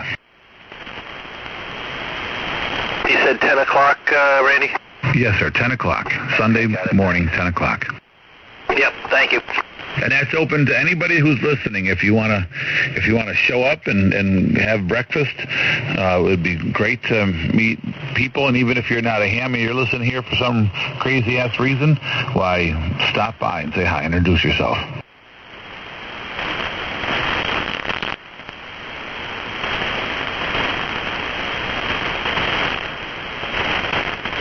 I went out to buy the gun of my dreams, and you can't buy them in stinking Massachusetts. What is it? It's a SIG. It's a mini SIG 45. Why can you not buy it? Because in Massachusetts, they don't allow them to be sold. They just passed new legislation in New York today. Well, they didn't pass it. They're moving it to the legislators, and it's about these what do they call it when they make the stuff out of something printing? What is it called? 3D printing. Yeah, that's right. So they're outlawing any guns that are 3D printed or guns that cannot be seen by an X-ray. So no carbon fiber. Yeah, all the SIGs with their polycarbonate receivers and stuff. I don't know. My Smith & Wesson has a plastic frame. But it's got a steel barrel. Yeah, the barrel's steel. And you can see it with an X-ray. November 1, Uniform Lima. Well, I heard somebody way in the background. Who's that? I'm the man way in the background. November 1, Uniform Lima. Is anybody picking him up? Yeah, November 1, Uniform Lima, right? Where are you located? In Upper Saddle River, north of New Jersey. Good evening. Oh, that's pronounce your name for me, because that's Ulrich, Yuri, whatever. Pronounce your name. I can never get it right. Yuri is the Russian version, and the German version is Ulrich. Well, I can't speak German, so give it to me in English. I don't know, you pronounce it the way you like it. The Uniform Lima Radio India Charlie Hotel is pronounced German, Ulrich, but I know some things are hard to pronounce. Well, I guess I can't do it. You pronounce it one more time for me, please. Ulrich. Is Ulrich close enough? Yeah. No, all forgiven, all good. Okay, that's as close as Ulrich, whatever. Is it Ulrich? Anyway, this is a good thing for you, Bob. This is the father of all radios. At least the radios we have. Yeah, Mr. Road, right? Yes. Go ahead, Randy. I just wanted to say hi to him. I'm having a hard time hearing him tonight. It's real late. And he's got the 7850 that's model number 1. I think, ask him right, if he's probably hearing me. What is your serial number of your 7850, Dr. Road? Are you sure that is? I'm still number 1. Number 1, yeah, that's it. Yeah, Icon gave it to me as a present. So Bob, do you realize who just came into the net? Well, I've been listening. I can't hear him, but 7850 Dr. Road, and he has serial number 1 of 7850. So how did he do that? Was he the inventor? Oh man, you got to look back and look back for the last 30 years in articles with his name on them. You'd be amazed. So anyway, I'm assuming that did you do design work for ICOM in order to get that radio? Some things I've done for that, not all, because it still is a ham radio equipment which needs to be affordable. I've done some things with them. But I know them for years, and the 750 and 51, in my opinion, still is the top of the line what you can buy these days. Yeah, well, it's definitely a good radio. But are you watching the engineering thing there? If you go on Sherwood Engineering and look up the newest radio that he just tested, which is now in the number 1 position? Well, I think he and I have some different opinions, but tell me, what's the shining star by Sherwood? Is the new Yaesu 101, whatever, FT101 MP or 101 whatever. It's the new one they just came out with. 101D. 101D. Yeah, decent digital. And why does he like it better than everybody else? Well, he puts his radios in order of at 2, the performance at 2 kilohertz spacing.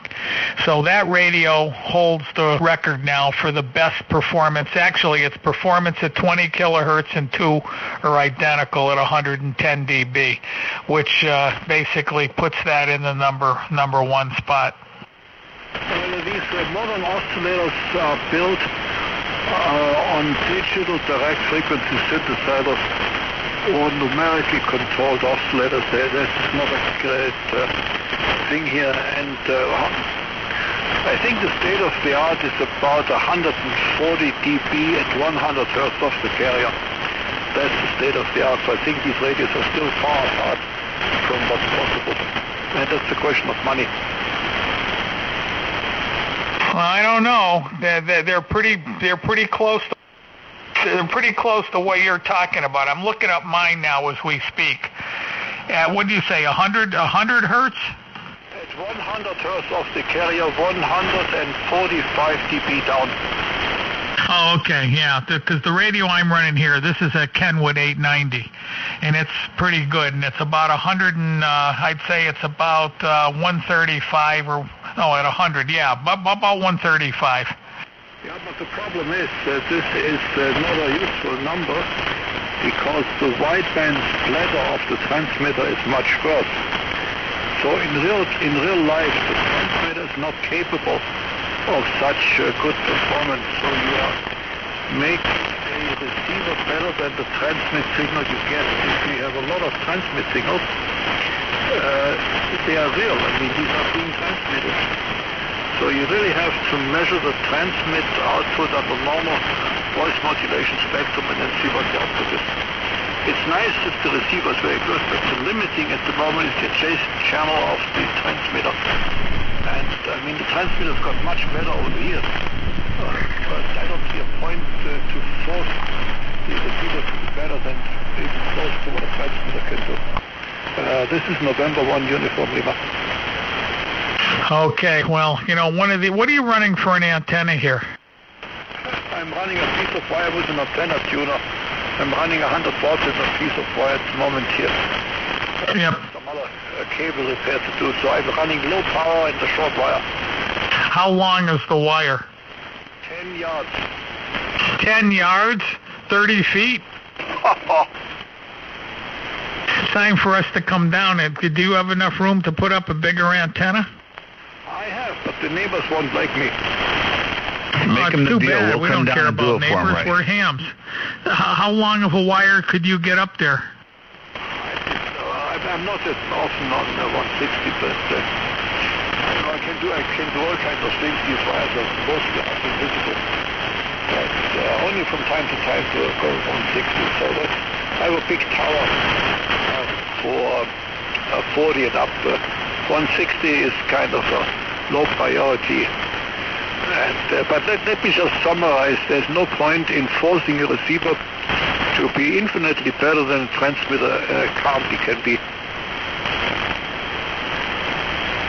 Yeah, I guess.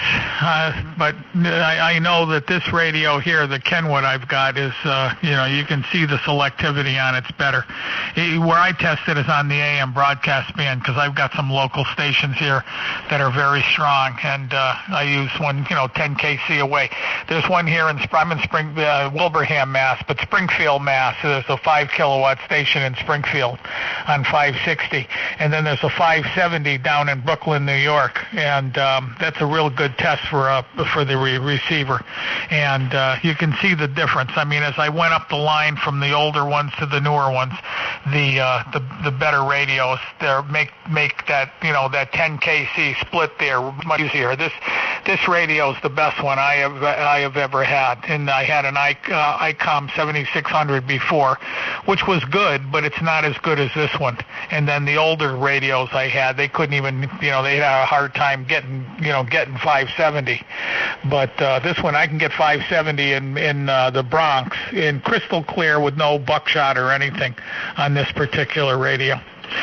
Okay, well anyway, whenever you want a new antenna put up, you let us know. Me and Randy will make a special trip down to your place, and we'll cook you up a really good antenna for 160. NG1P.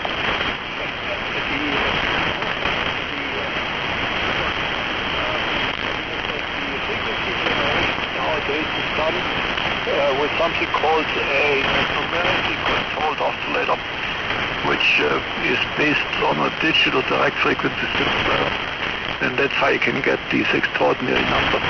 But by the time you run them through a transmitter, whether you like it or not, they get wider. So the receive measurement by itself don't tell you everything, but I agree with you. Things have become much better. November 1 Uniform Lima. That's right, and the way I look at it, you were a big part of that, and as much as you may not agree, Sherwood is too, because Sherwood keeps on testing these radios, and these the companies that are making the radios realize that as soon as they come out, they're going to be tested by him, and they better look good, and I think that's making a big difference for everybody. Okay, anyway, I'm going to go get on the side here and let the other guys pick it up. But like I said, if you ever want an antenna job, call us. We'll come down for you, special. We'll put you up a great antenna. Okay, 7-3. My name's Ray, and this is N1 Delta Victor Lima. Yes, Ray here. Thank you very much for the offer. I get a hot air balloon above my property. That's the easiest way to do it. Sounds like Jackie Mason. Or how tall's your tower? Make your tower a vertical. The tower is 54 feet tall. Yeah, plenty tall enough. Is it a crank up? It's a permanent crank up, yeah. Make it a inverted L. Just put a yard arm off the side and build a simple inverted L. Yeah, I know it works. Okay, guys, you keep on going. I didn't want to bother you. And every year somebody comes out with some better receivers. I think it's time to improve the transmitters, not the receivers. Hey, I'm with you 100%. We all needed better transmitters forever. That's where the next improvement has to be made. But how do you get these companies to do it? You know, they'll ruin a good radio for $1 or $2. You know, cutting some corner like this 890 Kenwood. It's a beautiful radio, but one things that I complain about, it's got a 1.5 watt audio amplifier in it. It's a $4,000 radio, and they can't give you a 3 watt or a 5 watt audio amp. And of course, it's always 10% total harmonic distortion. I always scratch my head over that one. Okay, again, 7.3 N1 DVL. NG1P. Go ahead. Hey, good evening, Ray. I was just listening in the background. This is Bill up in Maine. I'm running QRP, about 10 watts, an ICOM 703, into a full-size antenna here, and I was just curious to compare signals. Over. Well, you're 10 dB over 9 to me. I hear you fine, no sweat, but I doubt the other guys are. I don't know. Randy, can you hear the station? I know he said he's QRP, and I almost threw up on my beautiful microphone. Dr. Rhodes, 73, it's nice to have you here. And like Ray said, I would be very happy and honored to come out and help you build up an antenna so we could get more of your influence on the world-famous Toad Harbor net. Ray, what is his call? Get his call sign. Are you still there, Ulrich? Yuri? No, he left. It's an N1 something, N1L something. Yeah, I know it. I have it in my head. I have to just dig through the closet that is my brain and come up with it. Try N1LP. You know, the last time, W2MUR, the last time we talked to him was in the mobile. Yeah, he's come in here a couple times. Okay, anyway, the station up in Maine, I'm hearing you, but nobody else is. I hear him. I hear him. Oh, you guys hear him? Okay. Yeah, I turned the processor on. That probably sounds terrible. No, I was just coming here. I understand. 30-foot antenna. I don't know if I heard that right. Anyhow, I was hearing you pretty good. I'm running a full-size doublet, fed with 450 ohm line right into the shack. Can you hear me now? I just wanted to say good evening. You guys are coming in great. A lot of static, but I understand if you can't hear me. You know what I do? Randy always does this, and I'm going to do it for you. Okay? I'm going to show you what you sound like. You're running 10 watts, right? Here I go. I'll come back on 10.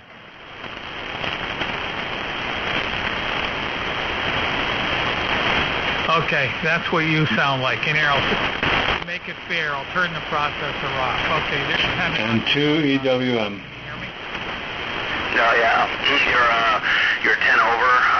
Really good signal, actually. No problem at all. Over. Yeah, you can. Where's Bad Mike? But the problem is nobody else can. I mean, maybe a few of the guys can, but most can't. He's an S9, Cambridge, New York. Good audio. With the processor on. With the processor off, you're a little weak. N1UL. Okay, yeah, N1UL. Okay, very good. Anyway, there's back up to 1,500 watts with processing. I'm sure that's better. Tom, are you referring to me? Yeah, I was just curious how I was coming through the static with QRP. I'll revert to 100 watts next time. Probably not tonight. You guys have a good evening. I enjoy listening to you guys, if at the very least. Carry on, NG1P. 7-3. Yeah, 7.3, and then you took a fade down. You were 10 over 9, you went down to an S7. So that's the problem with low power. Okay, 7.3, N1 DVL. So I need all my ham radio friends to explain to my wife how she's wrong. She's wrong. You're never wrong, Maureen. You're never wrong. So let me explain the situation. Do you mind? Okay. I'll try. I'll try to listen. I'll try to be honest.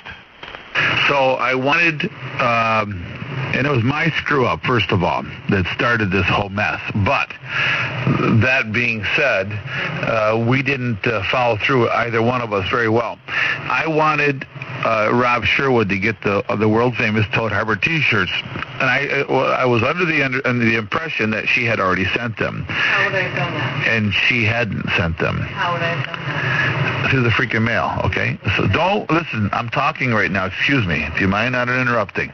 So anyhow, I've asked her now to make sure that he gets and anytime I've done it in the past, it always gets done. And if she hasn't got the address or a call sign, she can work QRZ better than me.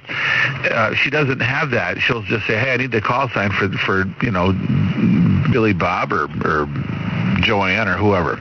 So she never asked. I assumed that she had it, because how hard is it really to look up Rob Sherwood, right? So anyway, so then the other day I said, look, he has to have them for the Dayton Hamvention, and he's leaving Colorado on Wednesday, flying out to be at the hotel. He's leaving at noontime, but I'm not going to go through all of his, where he's going and all that, his itinerary. So I said, you have to overnight him to the hotel. They've got to get to the hotel before he does. I want them there. And she said, okay, I'll overnight him like a robot. Which to me, when she does that, when she pulls that crap, means she's not listening to what I'm saying, and I have to be more forceful.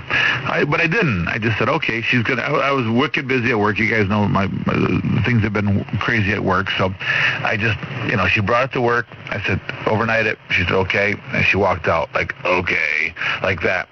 So she just now informed me that the T-shirts won't get there until tomorrow, which I wanted them to be at the hotel before Rob got there, because it's pretty important to me. And she said, well, it's $77 for overnighting and $12 for getting them there on Thursday in 2 days, which, of course, that is after the start of Hamvention. He'll be there all weekend. Probably. He's giving speeches. Yeah. Okay? He's not going to wear your T-shirt when he does. He is. He promised he would. Mm-hmm. Okay? Mm-hmm. So knock off your crap. I'm telling you. Just knock it off. So now there's a chance he may not wear the T-shirt during his presentation. Now, how important is it, do you guys think, that he wears the world-famous Toad Harbor T-shirt while he's talking about the Toad Harbor Net, who generously sent him a beautiful Yaesu 101D, brand new? How important was that? You guys know. Would you all mind one at a time telling her how poorly that decision was made? I said to her, I don't care if it's $300. Just send them overnight. Well, that would be like getting invited to the White House and not going. We're washed up. I'm not getting in the middle of this one. I fold. Like running QRP when you could run 1,500 watts. Exactly. You guys have all explained to her how her now she's drinking a glass of wine. That's it. Well, Randy, if you got to really prove your love to Maureen, and you buy her a first-class round-trip ticket to Dayton, where she goes and gets in a taxi, and she sees Rob, and then she goes shopping. Hey, Randy, she could be there by 3, 6, 9. She could be there by 7 o'clock in the morning. Yeah, it's 8 hours. It's 8 hours. Everywhere. Why don't we get in the truck right now? I swear to God, I thought to myself, it's 8 hours away. You know what? If I have to, I'm going to drive the T-shirts to him.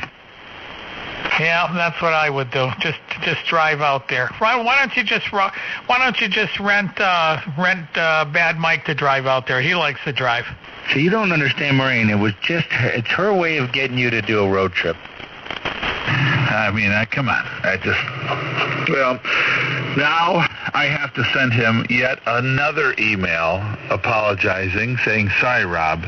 My wife, who I thought loved me and understand how important you were, failed to think you were worth $77 or something. I mean, that's $77 to send a couple. It's $77. We spend more than that. $65 now in my pocket. Oh, well, God. She's got $65 in her pocket, which she's going to spend on me anyway. I'm so upset I'm going to go make a drink. Go make a drink, Ray. Just get a big Toad Harbor Network banner and make sure it's behind him when he's talking. You don't even know, Mike. So, hey, now do I get to speak? Oh, boy. Do I get to speak? Because could we stop you? After all, you are a woman. I should be able to defend myself, right? I'll stop the radio transmitting. Okay, so get close to the mic like I do. Number one, when I was asked to send the T-shirts, there was no indication whatsoever that they needed to be there at any specific time. Well, I thought when I said overnight, I thought that indicated. No, when you first asked me to send the T-shirts, there was no indication that they needed to be there at any specific time. Right, I gave an order, it gets followed. Right, with no directions, no call sign, no nothing. So I didn't do anything. Well, I've been busy too. So anyway, that's A. B. Fighting a bee. B, I didn't do it. So then all of a sudden, last minute, the T-shirts need to be there tomorrow. So I said, well, right, okay. Exactly. You've proven my point. When I got to Federal Express, and they said it was going to be $77 to send them overnight. I do. So I'm the one that makes sure the bills get paid. So when I found out it was going to be $77 to send it overnight, I said, well, I think if it gets there Thursday, he'll be there all weekend. He can wear it. And 3, he's probably not going to wear the T-shirt for his presentation anyway. Yeah, he said he would. I know, but he said he would be honored. He's going to be doing a presentation and a speech, and he's not going to do it in a T-shirt. He said. I said the same thing. I said, "Do you have to wear a suit and tie?" He goes, "No. In the old days, we used to have to wear." Look up his previous speeches. I promise you, he's not wearing a suit or a tie. Okay? Well, or a jacket. Next time, how about we put the T-shirts in with the radio? That was supposed to happen. Well, why didn't it? Because you didn't bring them to work. Oh. So there. I continue to stack up the points. I continue to win this argument. You're losing so bad. See how things have been turned around, so it's your fault now? Mike, just shut up, okay? You're off the net. From now on, you're off the net until you pay your dues again. I can't believe you're having this argument. You know Maureen's always right. You're going to spend $77 to send T-shirts overnight. Really? I would have spent... Absolutely. I know you would. Yeah. I know you would. Well, God, I'm here. Heck, I've tipped cocktail waitresses more than that. Exactly. See, Tootie understands. Do you understand? You have to understand. Cocktail waitresses are a whole different story. Yeah, that's true. That's true. So, but does anybody know? Just think, Rob Sherwood is in front of this group talking about this beautiful 101D that these... mention the Toad Harbor Net. He will. Okay, so that's... Yeah. And by the way, fellas, I'm wearing this wonderful T-shirt thanks to, with the lightning bolts that are going the wrong way. Wait till you see the shirts. Wait till you see the shirts. At the last minute, I asked them to put lightning bolts on. Last minute decision. Wasn't my finest decision. What was that movie that says, what we have here is a communication breakdown? What we have here is a failure to communicate. I love that. That's Smokey and the Bandit, isn't it? No. Cool Hand Luke. Yeah. Was that Mark? Nah, too deep. Cool Hand Luke. Possibly could have been Mark. Yeah, but Mark is the one that said said it in that fashion. Mark just made that transmission. Oh yeah, no, it can't be anybody from New York who did that. That's right. Strother Martin. Who's probably dead. I think Ray's got the right idea. I'm going to go get a glass of wine. Be back in just a flash. KB2. Now she's holding her. You believe this? As wrong as she has been, she's holding a glass up without saying a word to me. Like she wants a glass of. Because, okay, I'll get it for you in a second, dear. KB2's MVP. Not to get all preachy or Bible-like, but I'm going to quote a particular scripture that probably fits very well for this event, and it's called "Love Covers a Multitude of Sins." Well, we got feet on the ground at Dayton. We'll get it and everybody getting cast into a lake of fire. No, we're not quite there yet. That's later. Mark, he'd be that guy with the tower sticking out of his antenna, or his hard hat. Somebody said something about a hard hat? I said if you were at Dayton, you'd be that guy with that antenna sticking out of your hard hat. No, actually, I would not. I would be wearing my hat that has my call sign monogrammed onto the hat, stitched with white bold letters. Come on, Bad Mike, back me up on this. With a T-shirt which says, "I'm with stupid," with an arrow pointing to my friend Jeffy. So Maureen has T-shirts made up. Mine says KB2's MVP, and hers says, "I'm with KB2's MVP." Can anybody tell what this is? Hello? It's your piggy bank. He's shaking. No, she's stirring or shaking? Stupid that just paid $77 to ship a T-shirt. So, is anybody going to Dayton or wherever Herskavana, wherever they're calling it, Sneha, or wherever the hell they call it now? Dayton. Zion area. Is anybody going there? Because if you are, I would hope that you would stop and see me on the way through, and make sure that you get a Toad Harbor T-shirt to wear out there. It's Xenia. Xenia happens to be famous in Ohio for the great tornado outbreak that I believe happened in 1973. Hey, Mark will drive out there for the $77. We went through Xenia on the way home from picking up this beautiful 77 Alpha 77 amplifier. So back to it. If anybody's going to Xenia, you got to stop by and get a T-shirt. Now wait a second. Randy. When does it have to be there by? Today? Go ahead. Who said, "Hey, Randy"? Yeah, I went there last year and I wore my Toad Harbor T-shirt. There was only one problem. Nobody could see it through the rain poncho I had on because it was like torrentially raining the whole time I was there. You didn't wear it on the outside of your poncho? You know, I thought about that, but I didn't want to get it all stretchy and stuff. It's a real nice T-shirt. Which brings up another interesting situation, Randy, that we may possibly put a request in for rain ponchos that are monogrammed with the Toad Harbor net on them. Well, that's not a bad idea. It's, that's one I haven't thought of yet. In fact, if you were so far to go even beyond that and just possibly do like Rush Limbaugh does online, he has his own store of products.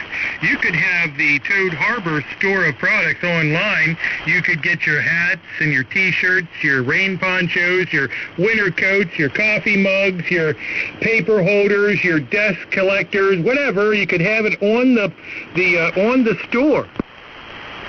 Yeah, I would, Mark, I'll be honest with you. I think that would be kind of cool, and I'm not sure. I think some people may want to send $5 for a coffee mug with the Toad Harbor Net logo on it or whatever, you might turn it into a little something. But what we do here is we give it away. I don't want to make money on it, and I don't want it online where people pay exactly what I pay or whatever. It makes me feel good to, I can't do it 2 or 3 times a year like I used to, but I can do it once a year still. We still got a job, and we're not getting a divorce over this. Spending $77 on overnighting crap. I like giving this stuff away. So but Mark, it's it's not a bad idea, but this is not about making money. Well, how else are you going to really torque off little flaming homosexual white liberal guys that come on here and just can't believe that you're charging money and they're going to turn you into the FCC and blah, blah, blah, blah, blah, blah, blah, blah. Just think of all of the opportunities you could blast somebody over if you had that store. Yeah, I love it when those guys come in. It's kind of been blasé lately. We need somebody to come in and get mad at me for something. I've got to be a little bit radical, I guess. But anyway, it's not about the store. It's about just doing something nice for my friends. Well, let me think. Let's see. What can you do nice for me? I know. Bring a girl to whatever. Well, where are we going? Kingston. I said I do things nice for my friends. Oh, boy, did I walk into that one. Yeah, boy, I really walked into that. It'll be horrible if I have to bring Joan. That's if she'll even come. See, Joan's such a bitch. She won't even tell me she's going to come until the day before. Because if she comes, she has to torture me. If she doesn't come, well, then she tortures me anyway. Well, Susie's going with us. She's going to come with us, but she's way higher. She's out of your league. She's a handful. She's a handful, that's right. For Maureen, she says, keep your minds out of the gutter. But Joan has already committed to me that she's going. Well, she hasn't committed to me. Well, I think she's going. I think I've got to pick her up. Yeah, that probably makes sense. Think of the fun I'll have that night. Oh, yeah, that'll be really a lot of fun. Oh, I believe that we're starting to experience some of the next solar event.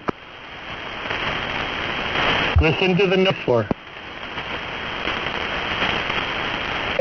I would just settle for having some sunshine on, like, myself and my property for a while and not rain. Hey, I got me a gray today. We had sun today. That's awesome. I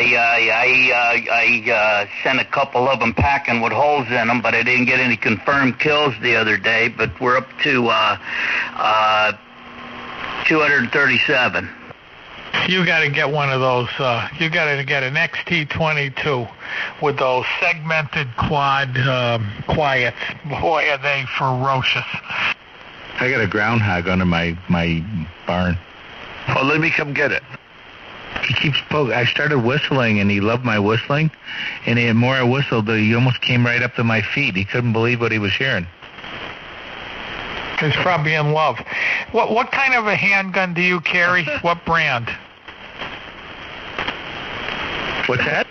What's the brand of handgun that you have? Oh, I've got a Smith. It's been a while. My mind just went blank. It's a not Keebler. It's a Keebler. It's a Keebler cookie. Oh, you're talking about the thing that I probably have. Yeah, I'm having a mental block too now. What's that lousy Smith & Wesson pistol you have to manually cock back to the they call it a striker fire. There's no hammer on that, right? Yeah, I do have. I got a Smith & Wesson 380, but that's a piece of junk. No, I've got the other one is a I'll tell you in 2 seconds. Kimber? Yes. Yes, 380.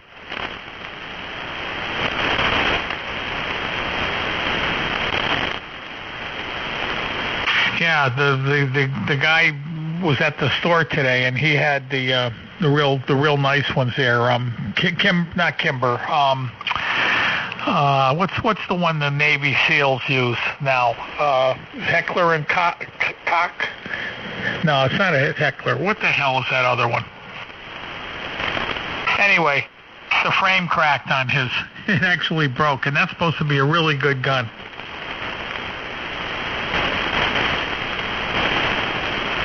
Yeah, I've got a Springfield 9mm and a 45. These Springfields are made in Croatia. Now I'm remembering. Yeah, it's really bad because I've not been out with these guns in over a year, and I need to get requalified, man. I used to go to my brother-in-law's and shoot. And there's no in down South Jersey you had indoor ranges all over the place. Here there's no indoor ranges. You gotta, so all winter long, I mean, you can't really shoot unless you just find a place in the woods somewhere and set something up, and I haven't done it, and I need to. It's pretty bad when I forget that what my own guns are manufactured by. You should bring it out here. We'll set up targets one day. We'll fix your antenna, and then we'll set up targets. Oh, that'd be great, man. I'd love that. I'll do that. The thing that's so crazy is that my Kimber, I take the bed, I put it by my bedstand almost every night. So I just cannot believe I forgot the manufacturer of that. That's just, wow, what's wrong with me? Shield. That's what I got, a Smith & Wesson Shield.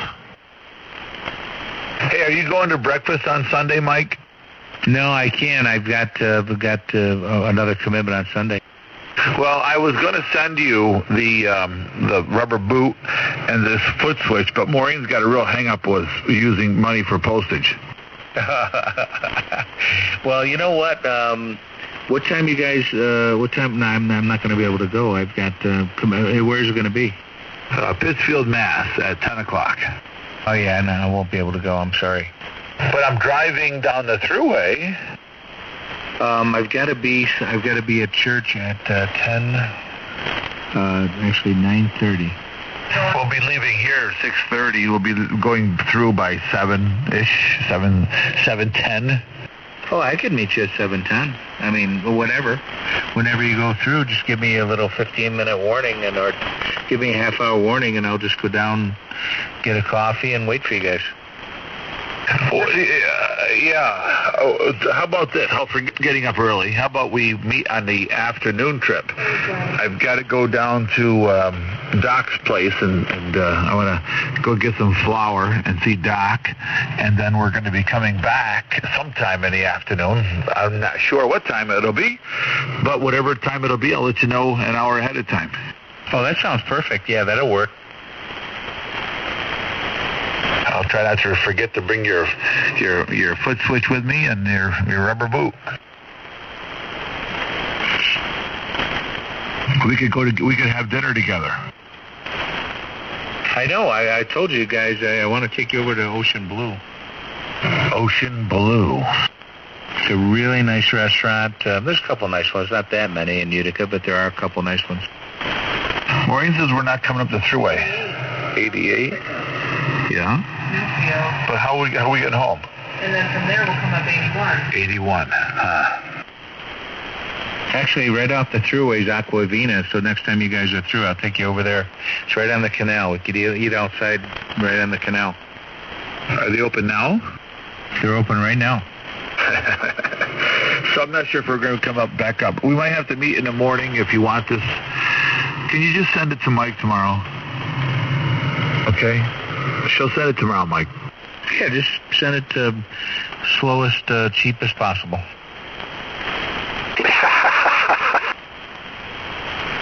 Now she's got 15,000 things to do in the next 2 days. We've got people coming, okay? So we're moving bedrooms around, and yeah, I know. Meg's coming back from Colorado. The dog, the boyfriend, my girlfriend Chantel's coming out. So we've got all kinds of crap going on. Don't worry about it. Don't worry. No worries. Friday night. This is Kilowatt.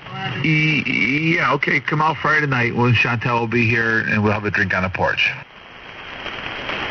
We'll see if we can possibly put that together. I'm pretty busy, though. I got just finishing up this whole graduation lighting for Colgate. Lots, and it starts Friday night, so I got to be on call if anything goes wrong. Hey, that sounds like a pretty good lucrative business for you out there. Colgate is a fantastic place to be. I mean, I tell you what, it's the most therapeutic. First of all, it is. It's a very nice business, but it's the most therapeutic place I've ever been to work. I mean, I had my guys go out there. We lit up 70 trees with Christmas lighting. They went up about 14 feet. These beautiful willow trees, and you got a beautiful gigantic pond, almost a mini lake. And then it flows under a bridge, and then there's swans, there's geese in there, there's ducks in there. It's just amazing. It's such a beautiful place. Does it smell minty? Did it what? Does it smell minty? It smelled very minty. Whenever I think of Colgate, I think of toothpaste. A great idea. I think I'm going to make a new drink. Not a new drink, but I think I'm going to make a mint julep. A what? A mint julep. You never heard of a mint julep? You never heard of a mint julep? The Kentucky Derby's over. Yeah, right, but that's a great summer drink. How about that mule? What mule? Moscow Mule, is that what it is? Oh, yeah, I've heard of them. I don't know what it is. Hey, so what's the latest on the Kentucky Derby? Are they is the guy that won gonna sue? What's the story? What? The horse that won, not the one that won, but the one that really won the race, and then they disqualified him. Are they is that guy's taking that to court, right? Yeah, I think the horse is suing. And I heard that's what they're doing. And a Moscow Mule is vodka and ginger beer. Oh, God, that sounds pretty disgusting. It's actually, once you muscle down the first two or three, the rest of them go down pretty easy. Yeah, it doesn't sound like my kind of thing. Yeah, I don't like sweet ginger ale. I just, in fact, when I put tonic in my, if I have a vodka, what should be a vodka and a tonic and lime, I ended up, what I do is I put vodka and it's lime seltzer, fresh lime, and I just put just a dash of tonic on the top just to give it a tiny little bit of sweetness, but just a dash.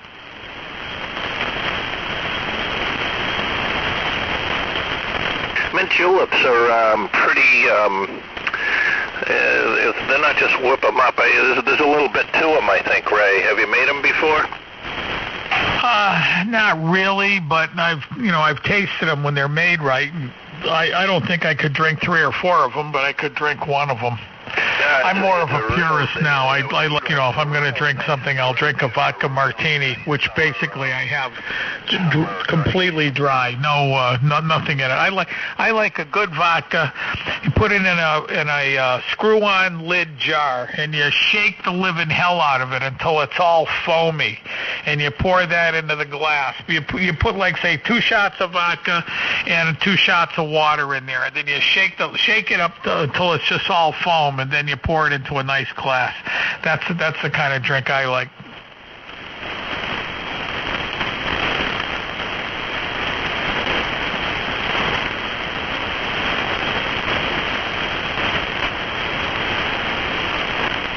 WTMUR, the 20, I will be back. Kilowatt Bravo 2, Zulu Victoria Papa. What am I giving you for a signal right now? And 2 Echo Whiskey Mike. What was it, Randy? 40. KC1RS. Yeah, because you were a real consistent 30. Well, what am I right now? 1, 2, 3, 4, 5, and come right back. You were at 30, then you went down to a 20. Okay, now you're at 30. Well, I am using the big amp tonight. Yeah, well, hopefully I'll get that line over the tree. If I get that line over the tree tomorrow and on the first shot, then I could probably get the 4 wires back up tomorrow. My Mike just sent me a video. I'm actually pinning his S meter. It's going completely past 60. That's ridiculous. Those radios have such a generous S meter. Oh wait, this is a picture of his two pistols in front of his radio. Maybe he's going to put it out of his misery. Hey, Randy, you're going to say that. No, I'm gonna. If I shoot it, it's only when you're talking. Listen, you know what? You guys will never going to believe this, but the 7610 has a very generous S meter. I mean, very generous. It's 10 to 15 dB. It's at least 10 dB better than the 7600, if not more. And the reason they did that, it's the only way they could have justified the radio getting overloaded. Oh yeah, it's coming in 60 over 9. Of course, it'd only be 40 over 9 on the Kenwood, but it's 60 over 9. Not my flex. So therefore, it's okay to overload the receiver. You just have to understand the way those people think and the way they do things. 10 over that's S9. Exactly what they did with that radio. It's got a very generous S meter, and so does the 7300. So, point of order, from now on, if you're addressing the whole net, you can't say you guys. You got to say use guys. Use guys. That's better, right, Gary? I concur. Use guys. Okay, that's it. From now on, we use guys. No. If I grew up over near Pittsburgh way, and it's Yuns. Wait a minute. Hold on a second. Who gave you voting rights? You haven't even paid your dues yet. And until I get 100% customer satisfaction, it's going to stay that way. Gary, you believe this guy? Sounds like one of those guys that need a pounding. He's a used guy. I like what Ray said. What the heck? We're throwing him a beating at the next get together. No, you know what? We'll just tie him up and throw him in the corner, and then we can party and have a good time with his beautiful wife. Well, that's a better idea. Hey, Randy, I got a question. Maureen says Bo Peep's gonna bonk you on your head with her. Oh, you guys, us? If you beat up on Russ, she's gonna beat up on you. Oh, I thought she was gonna stick up for us. I guess we're gonna get the beating with the staff. You gotta stand by her, man. Y'all just bringing rocks. Randy. Hey, I got a question, Randy. Did you get my text earlier? No, I don't think so. I was following up with you. You said something about Bob Sherwood had somebody selling an SE3. Oh, no. What he said, let me find that. I just think, we could have been big. I could have been someone. The net could have been someone. I could have been a contender. What the hell's wrong with you? Hey, just tell it to Adrian. Now we're nothing. We could have been a contender. Now we're nothing. Who said that? Who said that statement? That's what Maureen's asking you. That's Marlon Brando, isn't it? Yes, it was. Marlon Brando and On the Waterfront, right? It could have been a contender. So there is a ham who may want to sell his SE-3 and a NRD 535 SE. If this happens, I'll get in touch with you. So he's going to reach out to me if the guy wants to sell the SE-3. What is an SE-3? It's nothing. It's not important, Ray. This net's getting very bored. Very boring, very bored.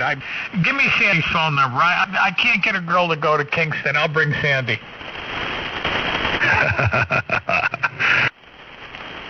Come on, that would bring a little action back into the whole thing. I just got Joe to I just got Joe to agree to give me the anvil, and now you want me to throw it into the Hudson River. I'll make sure. I'll tell her that she can't come unless she's fully controllable.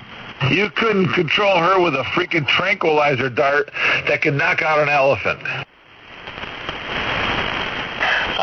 Too bad. Could have been so much fun.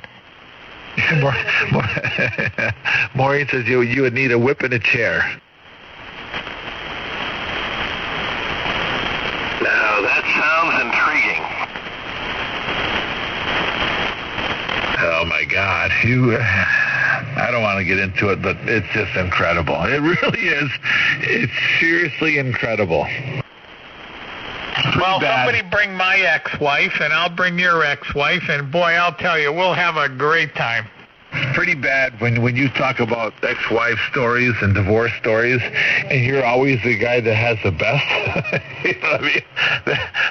That is not. It's not a good place to be. No, I'll tell you what, Randy, you won.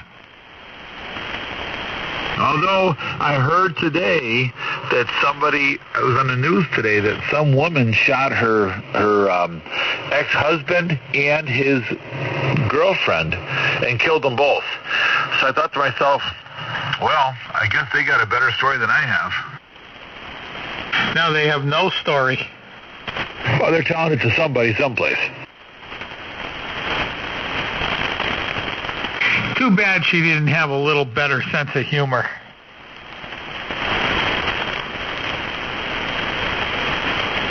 Well, I don't want to talk about it. It's not.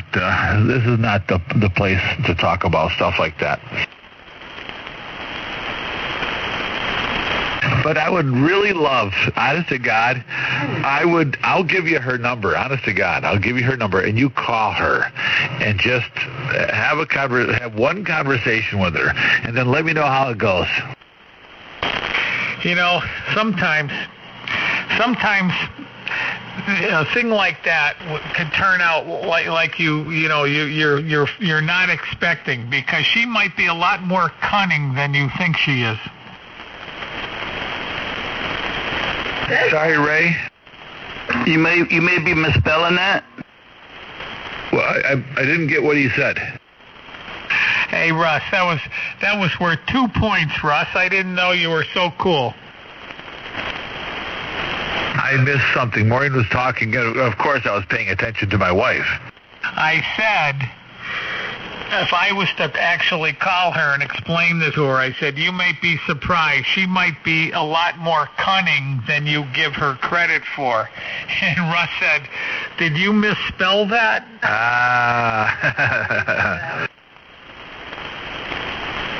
I have to give him 2 points for that. That's a 2-pointer. That was very, very good. All right, he can stick around for longer. Wait, if we're negotiating, do you guys promise not to beat me up at the thing in Kingston? Depends. It depends on what Bo Peep is dressed up as this year. If she's Little Red Riding Hood, we still got to tie him up. Yeah, no, don't be saying poor Bo Peep. She likes to dress up.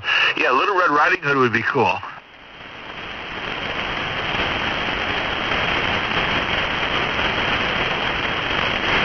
Yeah, she's been doing a lot more princess stuff because she reads to the kids at the library.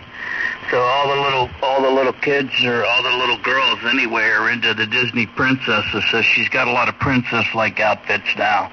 You know, I think all our women should come to these things dressed in a character. I think I agree, Ray. Maureen's going to be a one of those wenches, the medieval wenches. No, Maureen gets a pass because she's coming with a character. No, Maureen can dress up as a UPS delivery lady. Sandy could be the Wicked Witch of the West. She would have that. Nobody could beat her in that role. I'm on the 50. Who? I don't know, but I got this piece of scratch paper in front of me, and it's all kinds of names and call letters and Misty Moonlight, Sunday, 10 a.m., 565. And I look down, and there's this Sandy on it. It says Sandy. And I don't remember writing that. Oh, she probably wrote it for you. She's probably in your head.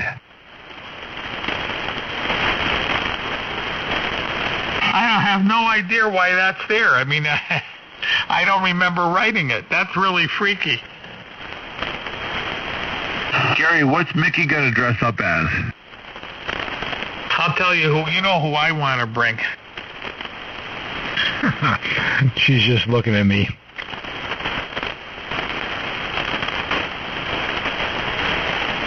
Emily, my love. Now, Maureen's going to be thinking of this. She's like, now who's going to be who? She's going to be putting, she's assigning outfits for the women. So, God, this ought to be interesting. Hey, I went to you're almost 40 over 9, by the way. I went to a costume party back in the 80s at my house. We had a costume party, and I was dressed up as, guess who? The devil? Absolutely. Yep, I was the devil. Yeah, I couldn't figure that one out. My friend Eddie Hinkle, he went to a costume party, and he was dressed up as the devil one time. And there was a girl there dressed up as the Fruit of the Loom grape girl, and he was chasing her around. He had one of those she had balloons all over her. Purple balloons? Yeah, purple balloons. And he had the pitchfork that the devil uses, and he was chasing her around, popping her balloons. That would have been a great thing if she wasn't wearing a whole lot underneath those grapes. From what I understand, it was a pretty tight leotard, or whatever they call those bodysuit things. What's a retard? Hey, now why? Seriously, that's a whole group of individuals that you just insulted. You know what you said? Retard, leotard, or what the hell did you say? You know, the people that listen here, and then every once in a while they throw out a comment, you know, you just insulted all those people. They're developmentally disabled types.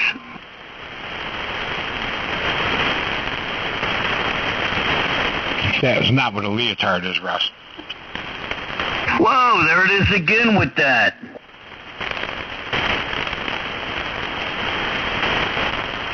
Gary, you got to knock it off. Hey, Bob, are you still here? Yeah, I'm here. When we were talking to Ulrich, this would be an interesting point for you. Remember, I told you he's truly and honestly the father of all of our radios, and especially these fancy ones like the Kenwood and the ICOM and all that.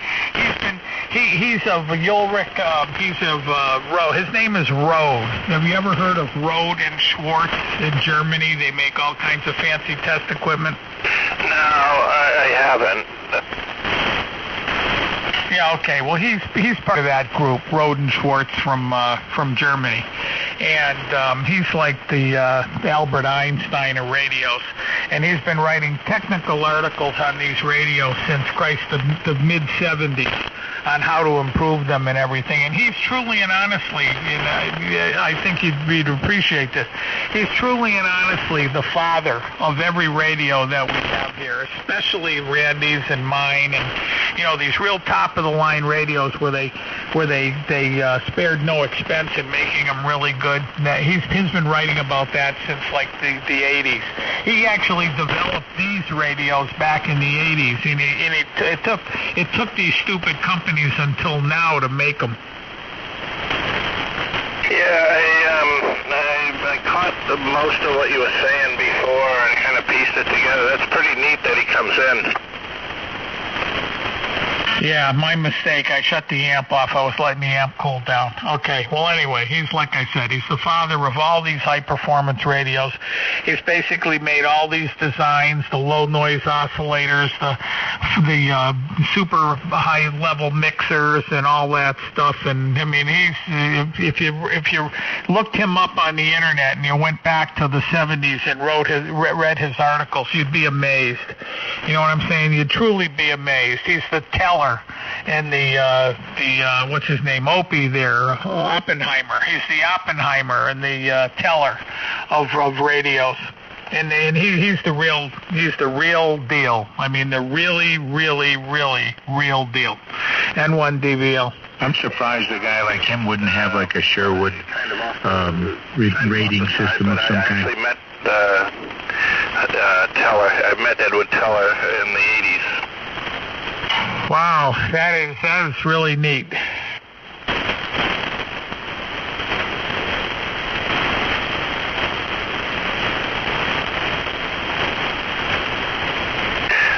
Guys, I'm going to have to pack it in because I got an early one tomorrow, so catch you tomorrow night. Have a good one. Good night all. KT Tootie. 73s. Yeah, good night, Bob. I'm going to hopefully shoot my line over the tree tomorrow, and I'll make it if I get lucky. N1 DVL. Yeah, my schedule is Saturday, so rain or shine, it's going up. Okay, well, that'll be good. It'll be a big improvement. You're going to need it come summertime. I'm back to 100 watts now. I'm going to bed too, everybody. 7-3. Don't everybody bother saying good night. Just I'm going to bed, and I'll see you tomorrow. N1. Everybody say good night. Good night, Ray. Good night, Ray. Who loves you, Ray? Be a good boy, Ray. Hey, by the way, where's Bruce? Bruce, you never came in here tonight. Are you here, Bruce? All right, Randy and Mike, are you guys ready? I'm ready. Good night, Ray. Good night, Ray. Last name, Love you, Ray. Yeah, hold on. From the kitchen, she's running. Not really. Trying to run. Ray, just so I can sleep tonight, I got to ask you something. Oh, God. Okay. I almost made it. Go ahead. No, I got to stop you. You don't really think I did the wrong thing, do you, by sending that 2 days?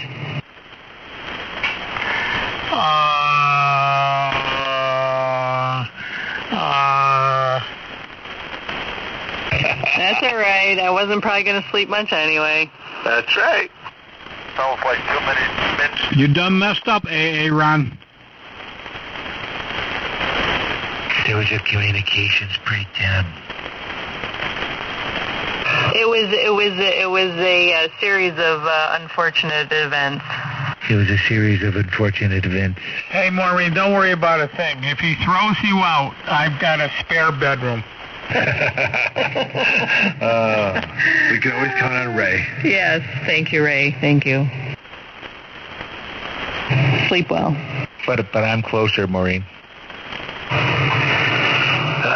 Mikey now. And I have a spare bedroom, too. I have 2 spare bedrooms.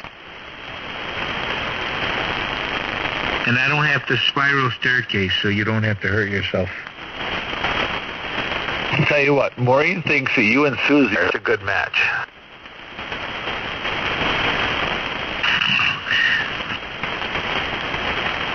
Well, I'm not in a place in my life right now.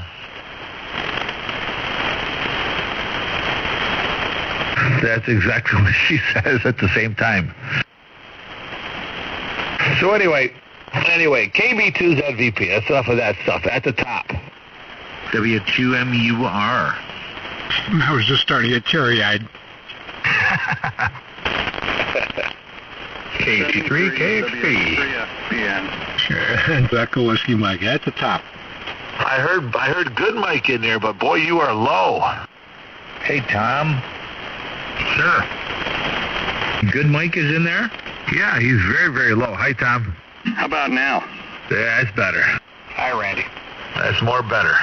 I've been in here for an hour. No wonder nobody talked to me. I couldn't hear you. Mike, this time last year, you were wanting me to sleep in the van with you with your mattress. Let's see. I think I was already sleeping in the van. No, actually, seriously, it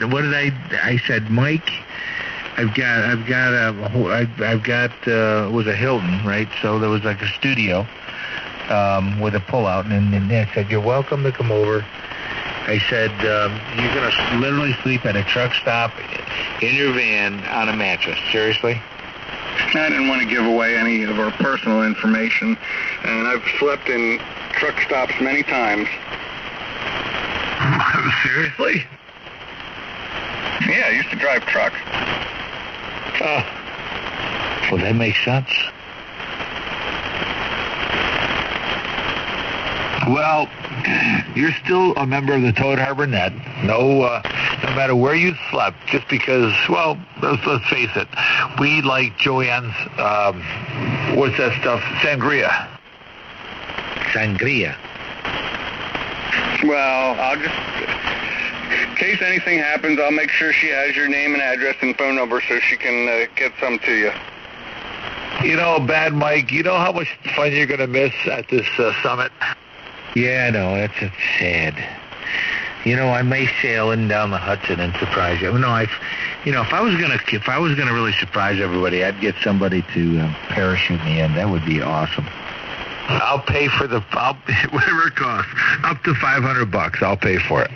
The only thing, it's got to be a great-looking girl that's guiding me down. I just hate the thought of this. Just if parachute doesn't open, I'm gonna be sandwiched between this big 200-pound guide that's on me and the earth. Nah. You're gonna land in the Hudson. The water's right there. The water's just like the ground. Oh no, it's nice and soft, so soft. I don't think you have too much room for error there. If you point your toes, Mike, just point your toes. Yeah, I point my toes and end up in the mud on the bottom of the Hudson. No, just do a swan dive. I could do a swan dive and just curve, and just curve really hard and come right up and hold my hands up and say, yeah. That's right, tuck and roll, baby, tuck and roll. Just close your nose. Just put your fingers over your nose. I have delusions of grandeur. Ray was saying, I remember when I had the 7300, it was exactly the same. You were always 60 over, and Ray was always, I was looking through my notes, Ray was 38, usually 35 to 38. Even on my Kenwood, I remember about the same. So I don't think this 7610 is reading really, I think, tracks very well with my Kenwood, which is a great receiver, in my 7300. Okay, let me just go. Let me turn the dial way down. Okay, what is my signal to you right now? Hello, Mary had a little lamp. You were 45 over. Yeah, you're 30 over to me. Can I get in on this? Wait. I can just do this. Gary, you're 30 over. Okay, that's a kilowatt. How am I right now? This is a kilowatt. Mary had a little lamb. 38 to 40 over. Yeah, exactly the same to me. Now, we'll do it again. Here's Mary had a little lamb. Its fleece was white as snow. Over? That was maybe 25 to 30. Yep, exactly the same. So I would say that you're... now, where am I now? Hello, Mary had a little lamb. It's so funny. When you go hello, you're actually coming... when you just talk normally, you're like 45 over. When you go hello, you're like 38, 40. Yeah, okay. Well, I'm just pausing to give you I know you're old, and just so you can get a reading. Yeah, no, when you talk normally, it's amazing. That compression just kicks you right up to 45. You're 45, almost 50. Yeah, I mean, the only time... how do you explain that? So it's probably it probably compressed that envelope too much when we're going hello or whistling. Well, it's your AGC. You're getting hit hard by a strong signal. Your AGC is cutting that signal back. Signal from N2 Echo Whiskey Mike. I heard somebody in her QRP. Okay, I have my AGC on fast right now. So, Uric, his email comes back, or his QRZ comes back to his home in Marco Island and in Florida. So how do I get his address in New Jersey? I remember he had this problem last time. I'm still waiting for a signal report. You were 30, almost 35 over, 30 to 35. So I'm the same as Randy, and I'm running barefoot and the legal limit?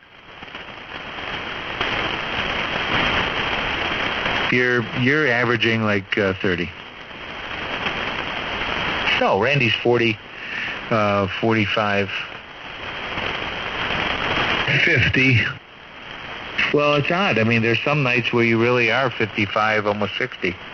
And like I've seen you as almost as strong as John was when he pulled into my driveway.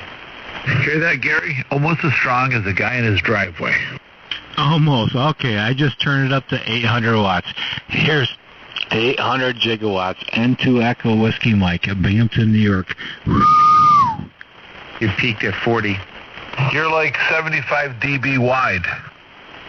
I should be. Okay, I'll take it, mister. I've got I'm doing about 1,000 watts right now at 30 watts a drive, and I can only go. Let's see. There's 50. There's 40. There's 40 watts a drive. Hello, radio. 40 watts a drive. Yeah, and your main envelope is 1.5 down, 1.5 up. It's perfect. Now, Gary, when he comes on, my radio automatically goes oy vey, because I've got to move the span out to 20 or 30 kcs. Gotta love it, Mike. You were 30. You popped a 32 on a peak there, and Randy, you got a 35. Somebody on 20 meters just sent me a text. Who's that guy who's bleeding me from 1930? And there you go. Well, when it's Jan, right? Yeah, Jan's brother Yuri. So when I actually just I just turned the radio on when Jan was on. So I hear him in there, and he sounded like Jackie Mason. He sounded like Jackie Mason. He does. I know exactly who you're talking about. It's Uric. Or Yuri, whichever you like. I got a 7610. Hey, I got a 7300. I got an LA1K. I'm the Pioneer Radio.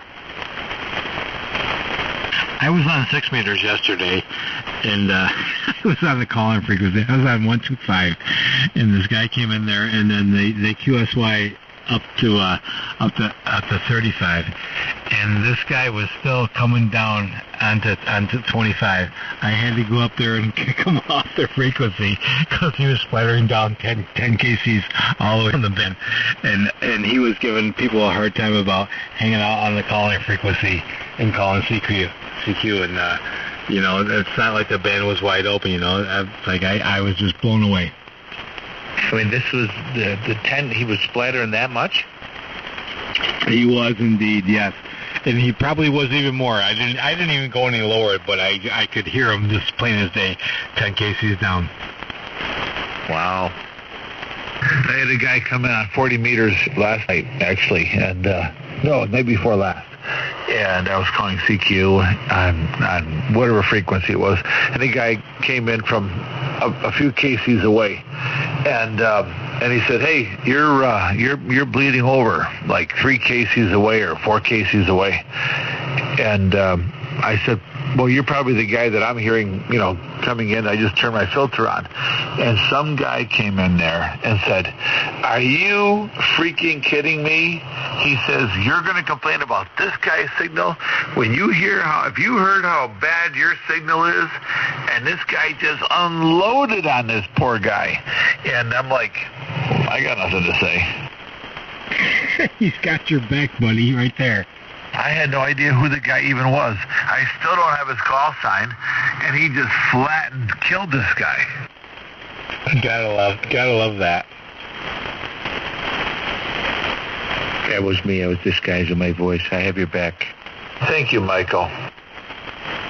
I liked when you did that the other day. You came in at like 5 watts undercover. Yeah, KD2, HKT. No, that was 1 watt. That was 1 watt. What radio do you have that goes down to 1 watt? At 7610 goes down to 1. It does not. It does. It goes to below 5. No, you're thinking of my Kenwood would not go below 5. I don't even know what mine goes to. Let me check. Okay, so you just hit 50 over there. So how do I make it go down low? So this is on the lowest setting. I'm going to go all the way down. Okay, so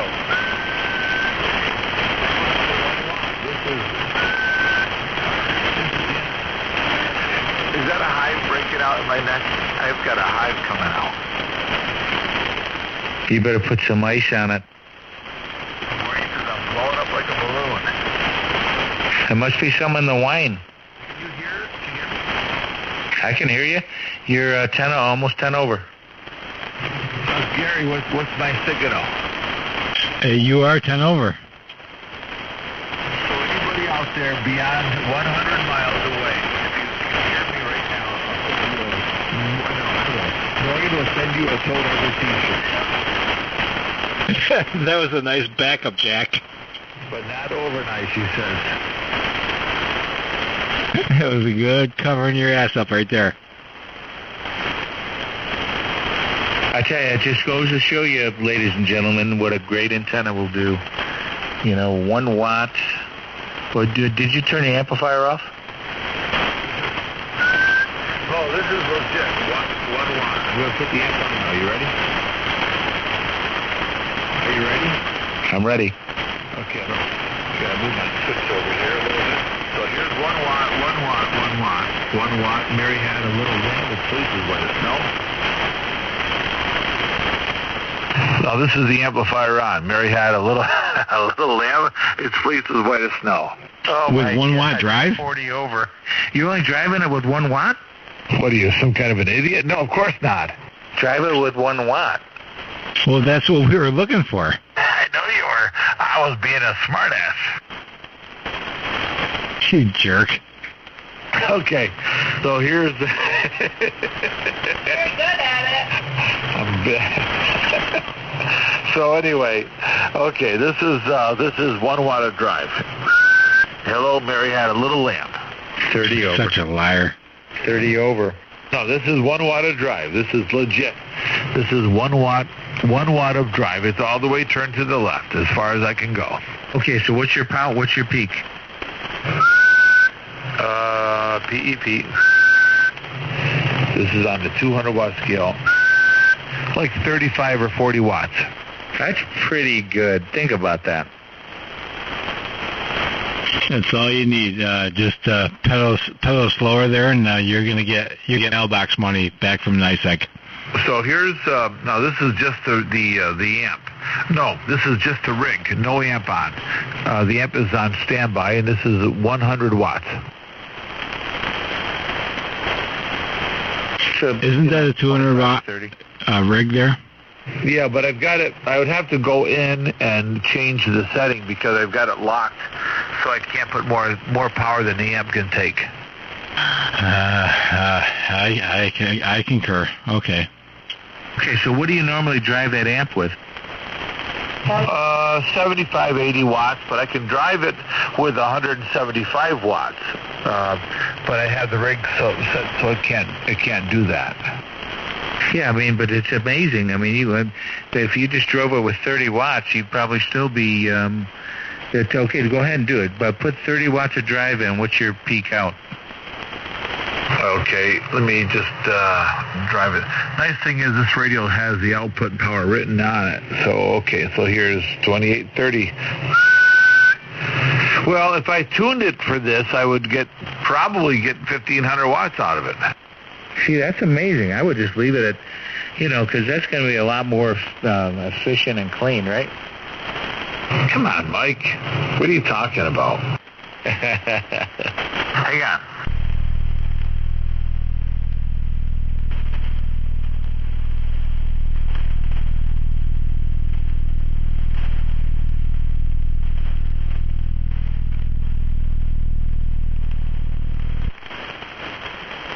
Okay, here's that 30 watts of drive. It's 1,450 watts output power. Kilo Bravo 2 Zulu Victor Papa. 45 over. 40 over. Yeah, so that's with 30 watts will give you a 1450. 1450, amazing. And you can drive it with 175. Crazy. All right, can you overnight me one of those T-shirts so I can wear it to the summit? When are you going to the summit? As soon as I get that T-shirt. You're not going. Oh, I am going. We have our room registered. We are booked, baby. You'll get your T-shirt when you go to the summit. I'd like to be able to wear it on the way there. Change when you get there. Yeah, you have to change when you get there. Okay, hang on a second. I've got to do some tuning here. Hang on. Maureen, why do you have to be such a hard ass?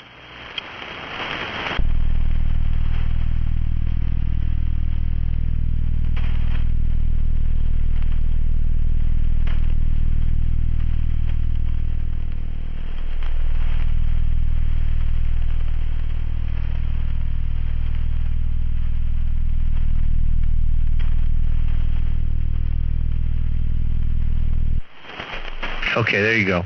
All right, ready. Yeah, 30 watts to drive. Gary. Hang on. Gary, Yes, Mo. I'm the first mate here, and I'm trying to keep this ship sailing. Hey, you're welcome aboard anytime, dear. Are you guys done? I'm done. Even when Maureen was talking, it was 45 over.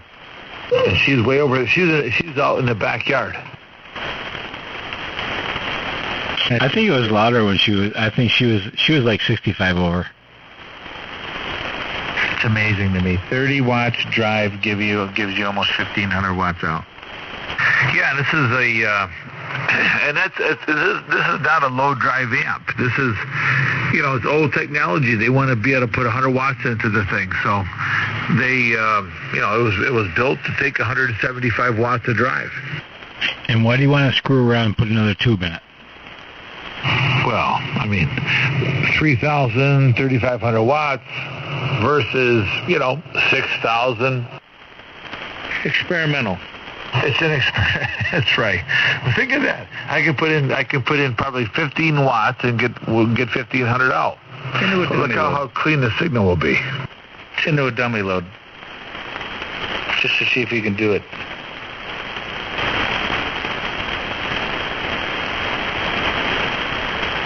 W2 MUR on the 20. I've missed the last ID. I apologize to everyone out there. Trump's coming after you. KB2ZVP. Into EWM. Maureen says she's been seeing a lot of hats make America great. Well, it's going to be Keep America Great pretty soon, right? Amen, brother.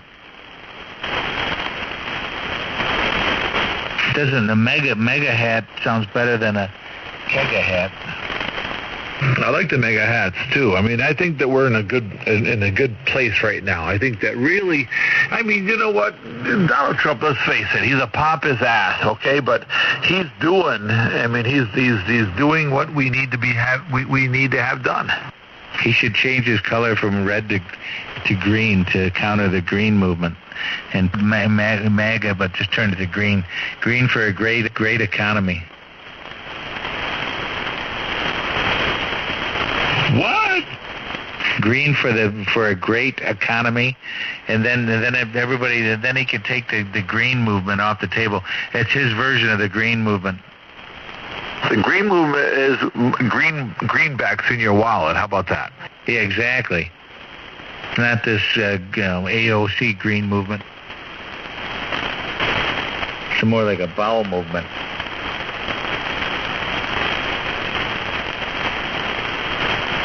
So I'll be back in just a second. I've got to go to the other room down the hall, the little one, I got to go tinkle. KB2ZVP. Don't sit down. Stand up. Oh, this time of night, you got to sit down, brother. The only time you sit down is when you get up at 3 in the morning and you can't see where you're going. Just so tired. So, I've got so for the first time I didn't put my boat in a building like I've done for the last 3 years. And I noticed that my cover on my boat, I could see like a white mark in it. And I think, what was that? So I got over there, something ate through my cover. And I'm sure it's probably some mouse or something. And I was so mad. I had this beautiful, nice, gorgeous cover that now has a hole in it. And I'm afraid to take the thing off, and because I've got my regular bow cover, the other cover that goes from the windshield to stern, and I'm afraid to see that. And I'm afraid to open this up and find out what's in there. Oh, you're referring you've got the mooring cover on it, and it's got a hole in it now? Yes. So I have the bow cover and the regular cover over, right? And then I put the overall cover over that, the big cover. And if I ever do this again, I'm going to get a shrink wrap or something, That's not going to stop a mouse, but I'm never going to leave it outside again. Boy, that's rare. I'll tell you what, Mike, I've, knock on wood, that's one thing about boating that I like about boats is you never have mice on them. I don't know, there's just, they can't get up on there, they can't climb, up on there, but it's, I guess the smaller boats there, they can, if they're, I guess it depends where they're parked, they can jump up in the tires and whatnot, but they can't run up the sides of the boat, to get up in it there. So it's always been astonishing to me, and that's always been like one thing I'm like, yeah, I love boats because I've had campers before and they just get infatuated with them. It's just, oh my God, it's horrible, but yeah, no, that's kind of weird. But yeah, so the mooring cover has got a big hole. So yeah, that could be a catastrophe there when you unveil that and take a peek inside there. But I wish you the best of luck on that one. Yeah, absolutely. Thank you. I appreciate it. But I just don't want to deal with it right now, even though, and it's been so cold and rainy. And that's the other thing. Now I've got, now I've got one. It was nice and tight. It was dry. I'm just so mad thinking about it. I love, that boat. When I bought that boat, it's a inboard IO Mercruiser, 17 and a half feet, and that's perfect size for the lakes, freshwater lakes up here. And we've had lots and lots of fun. When I bought that, it was in South Jersey, and it was in a dry storage situation. I had to pay $2,000 a year to keep it in dry storage, and then it was at a marina down, like right on the Delaware River. So every time I would go, I just say, put it in the water for me. They'd take this big forklift with a long reach, and they'd pull the boat out and put it in the water, hook it up for me, and I just, when I was ready, I'd go down and take it out, and I'd come back, and then they'd take it out, put it back in dry storage. So when I bought this boat, it was only 50 hours on this boat. It's a 2001. It was a 2001. But the guy that bought it was an actual boat salesman. He bought it for his wife and daughter, and they never used the thing. So the boat was like brand new when I bought it. I bought the thing for like, I think it was like $4,000. A great deal. I mean, this boat should have sold for at least $7,000. But it just had beautiful, everything was like brand new on the thing. Now, just keeping it outside was probably the worst decision I could have made. So yeah, it was kept in the Boatel. Yeah, they're pretty popular down there, and that's keeping your boat in a Boatel, it's pretty pricey there. And it's like, yeah, you just call them up, say, hey, my boat's in bay number 42 there. Just get in the water for me there. I'm on my way down. They pull it out. They fork it out there, put it in the water for you. You go down there, jump in your boat there, and you bring it back in, and okay, I'm done. And they put it back in there, and they stick it back up in the slot. It's like, holy cow, yeah. My buddy just bought a boat like that, pretty good sized boat. He bought it's a good sized fishing boat. It's probably a 28 footer, and that's how this boat was kept there, right down in Maryland there. just up. They fork it up there, stick it in the cubicle there, and until the guy calls up and says, "Hey, I'm coming down. I want to go boating.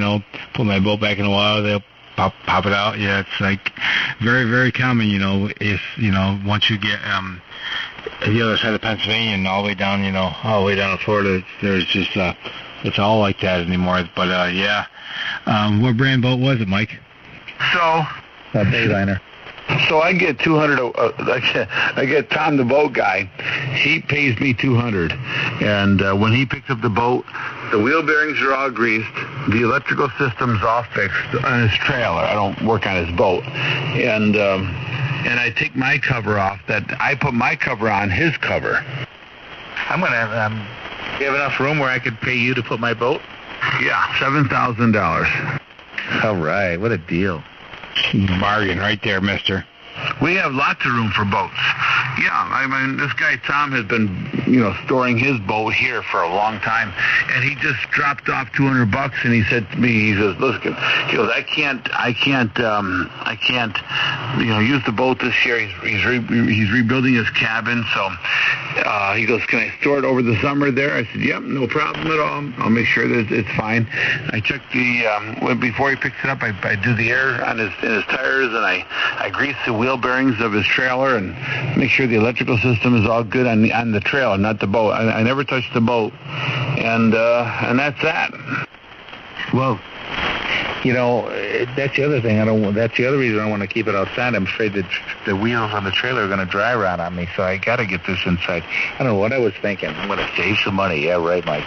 But the thing is that New York State requires that I try to register my trailer, and I couldn't register my trailer because they require the boat to be taken off and the trailer weighed separately at a weigh station. Well, who's going to do that? How am I going to do that? So New York State is so screwed up. So, I mean, the boat, the trailer is, I showed them the specifications in the manual of what the trailer weighs. They wouldn't accept it. It has to be weighed. So now I've been driving around with a New Jersey plate on my trailer, but with New York registration on my boat. So they pretty much left me alone so far. You just got to go to the scrapyard and go on the scale there and get a slip from them, and that's all you need to do.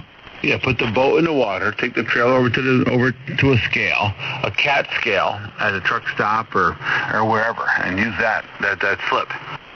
It doesn't even have to be that, because cat scale, you have to pay for that. If you just go to a local scrapyard there, they'll give you your slip, and that's all you need. Over there, right off, right there in Utica, and they got a scale right there. I'd have to do it there.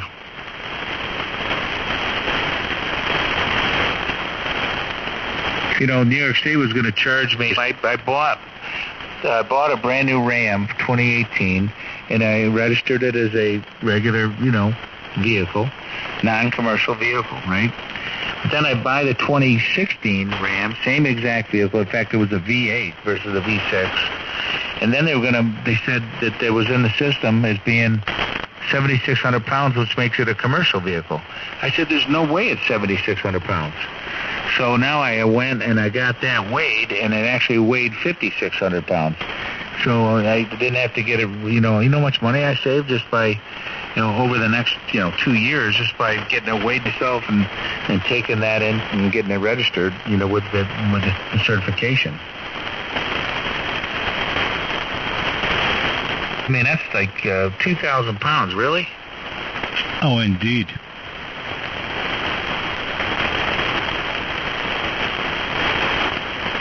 You guys want to hear a good story? Sure. Go ahead. My boat. What am I going on, Randy? I'm coming up on, I'm pushing 2 years now owning my boat. I own my boat by a piece of paper from a paper receipt written out by the previous owner, receipt of the sale. The boat is still not registered to me yet. I've been fighting with the Coast Guard trying to get the documentation switch over to me. I've been over a year trying to contact them. They don't return my call. They don't return my emails. Nothing. So I don't understand. How come they didn't give you the title? I can't because the boat has been documented through the Coast Guard, so there is no there's a registration, but it's boats are a little different. They don't have a title, but this boat, since it doesn't have a title, it's documented through the Coast Guard. So the documentation, it looks just like a title. Like you've seen titles for vehicles, looks just like it, but it's a Coast Guard, it's a vessel documentation, and I've been since last January. So now we're last January. So what am I at? Like 17 months now, trying to get a hold of the Coast Guard, and back and forth with them, and going on 17 months now. I have sent them dozens and dozens of emails, faxes, etc. I don't know if they even exist anymore, and I've called them I call them probably 3-4 times a week, and leave a message, to call me back, or detailed whatnot. Not a word, and this is going on 18 months now. Oh my gosh. I mean, how did it end up not having a title? Just the Coast Guard, confiscated it and wrote their own title? No, it's never had a title. Some boats, they don't have titles. They usually just have a registration. But when you do document the boat, some people document the boat just because the only reason they documented it, because that way you don't have to display your registration numbers on the hull. Now that I've mentioned that to you, you're going to notice it more often, that you're going to see higher end boats that don't have any numbers. All they have is just the New York inspection, registration. But a lot of people, prefer not to display, they don't want to put numbers on their boat, to ugly it up, so to speak. So, but you're required those numbers have to be displayed on a plaque in your engine compartment. So that's where mine are. Mine are down in my engine room. So, therefore said, so I think the previous owner, I'm the third owner of this boat. So the original owner did that, just so they didn't have to have it all uglied up. So the people I bought the boat off, they had it documented. So as soon as I went to the DMV, it threw up a red flag, and she's like, well, you have a title for the boat? I said, no, I don't have a title. She goes, oh, so it's documented. I said, well, yes, it's documented, ma'am. She says, well, do you have the document? I said, no, it's not my name. She says, well, until you have that in your name, I can't do anything for you. So that was 17 months ago, or 16 months ago. So that's what I'm getting. And I call them 4 times a week. I send them 4 emails. I email them, at least twice a week, and nothing. It's like, what the hell? Wow, that's maddening. If I had to go through that, it'd be maddening. I'd have to go down to the Cape May Coast Guard Center, drive all the way down to South Jersey, and do it there. I am about ready to. You know what?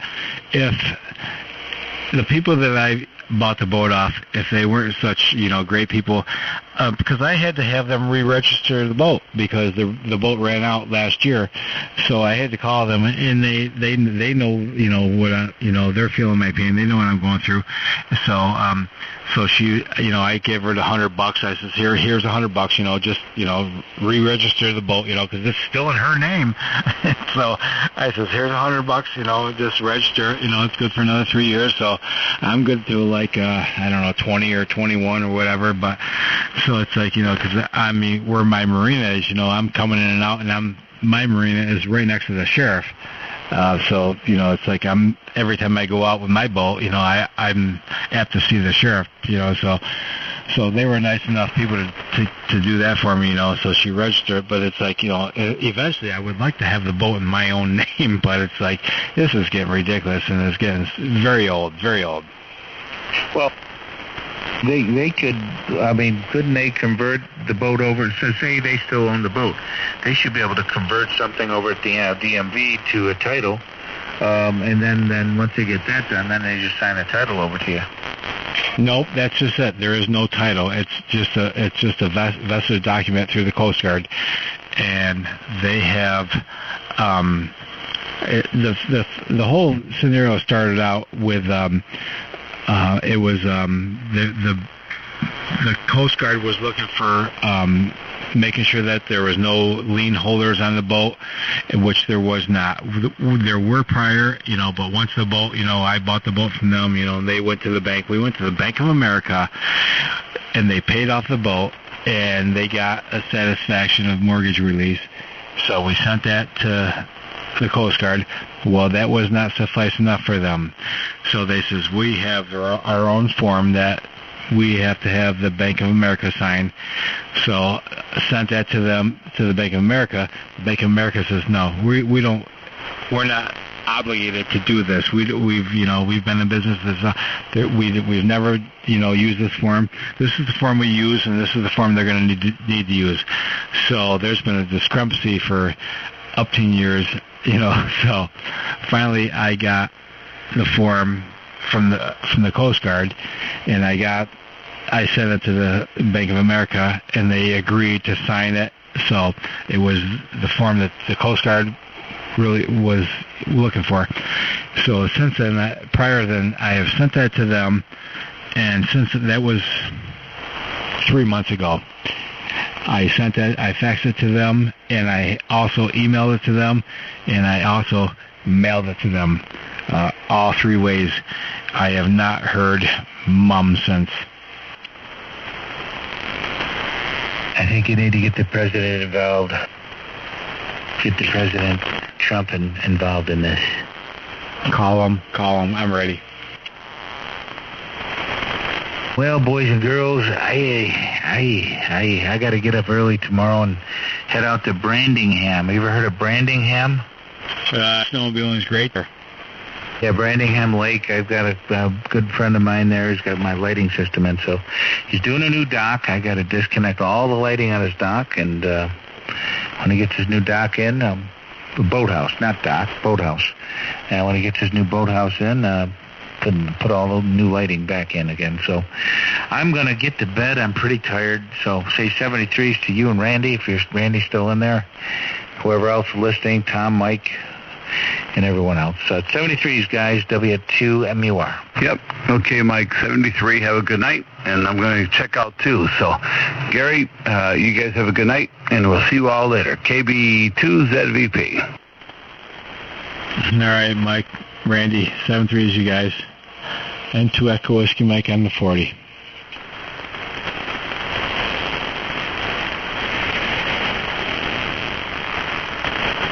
Randy, are you going up on 40 meters? Not tonight. I'm shot.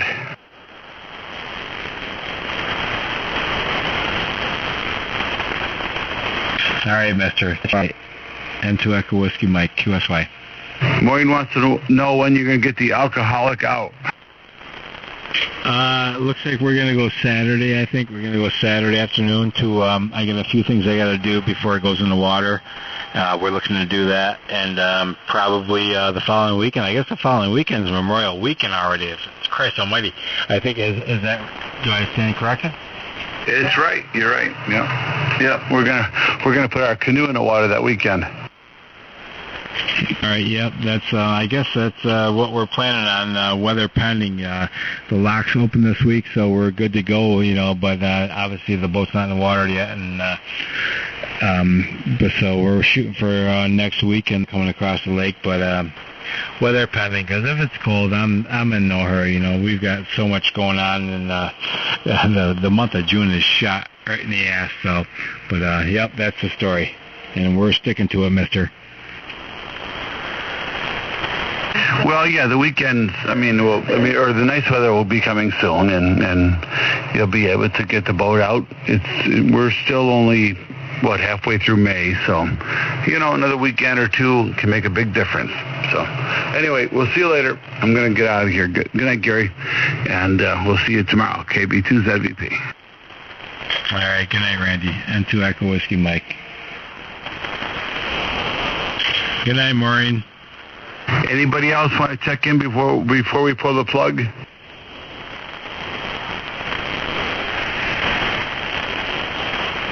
This is?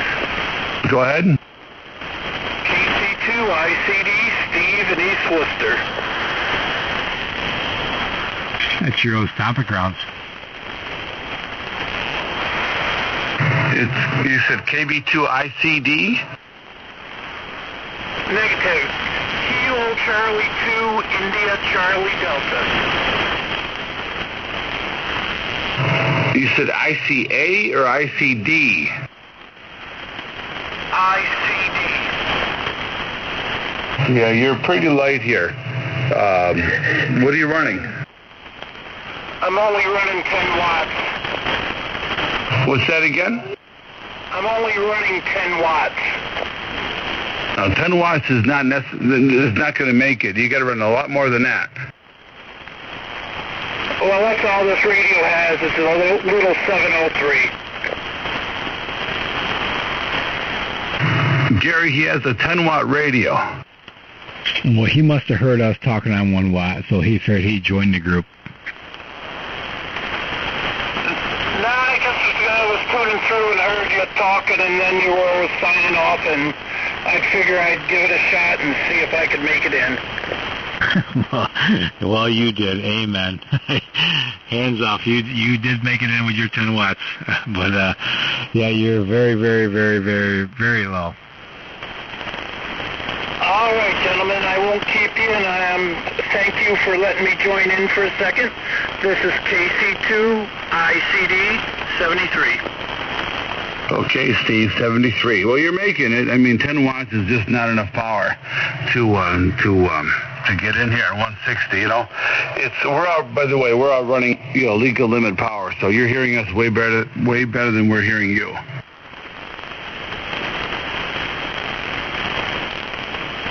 That's for sure. You're all 60 over. What kind of radio are you running that only has 10 watts? It's an ICOM 703. I never even heard of a 703. Yeah, it's like the 706, but it runs on 9-volt batteries. I've got it running in an RV. Are you serious? Yeah. Okay, Stephen, very good. Well, best 73, and we'll see you again one day. Thank you. 73 KC2 ICD clear. They have good audio, by the way. Your audio is very, very readable. So 73, we'll see you again. Thank you. 73 KC2 ICD. 73. He made the contact with 10 watts. N2 Echo Whiskey Mike out.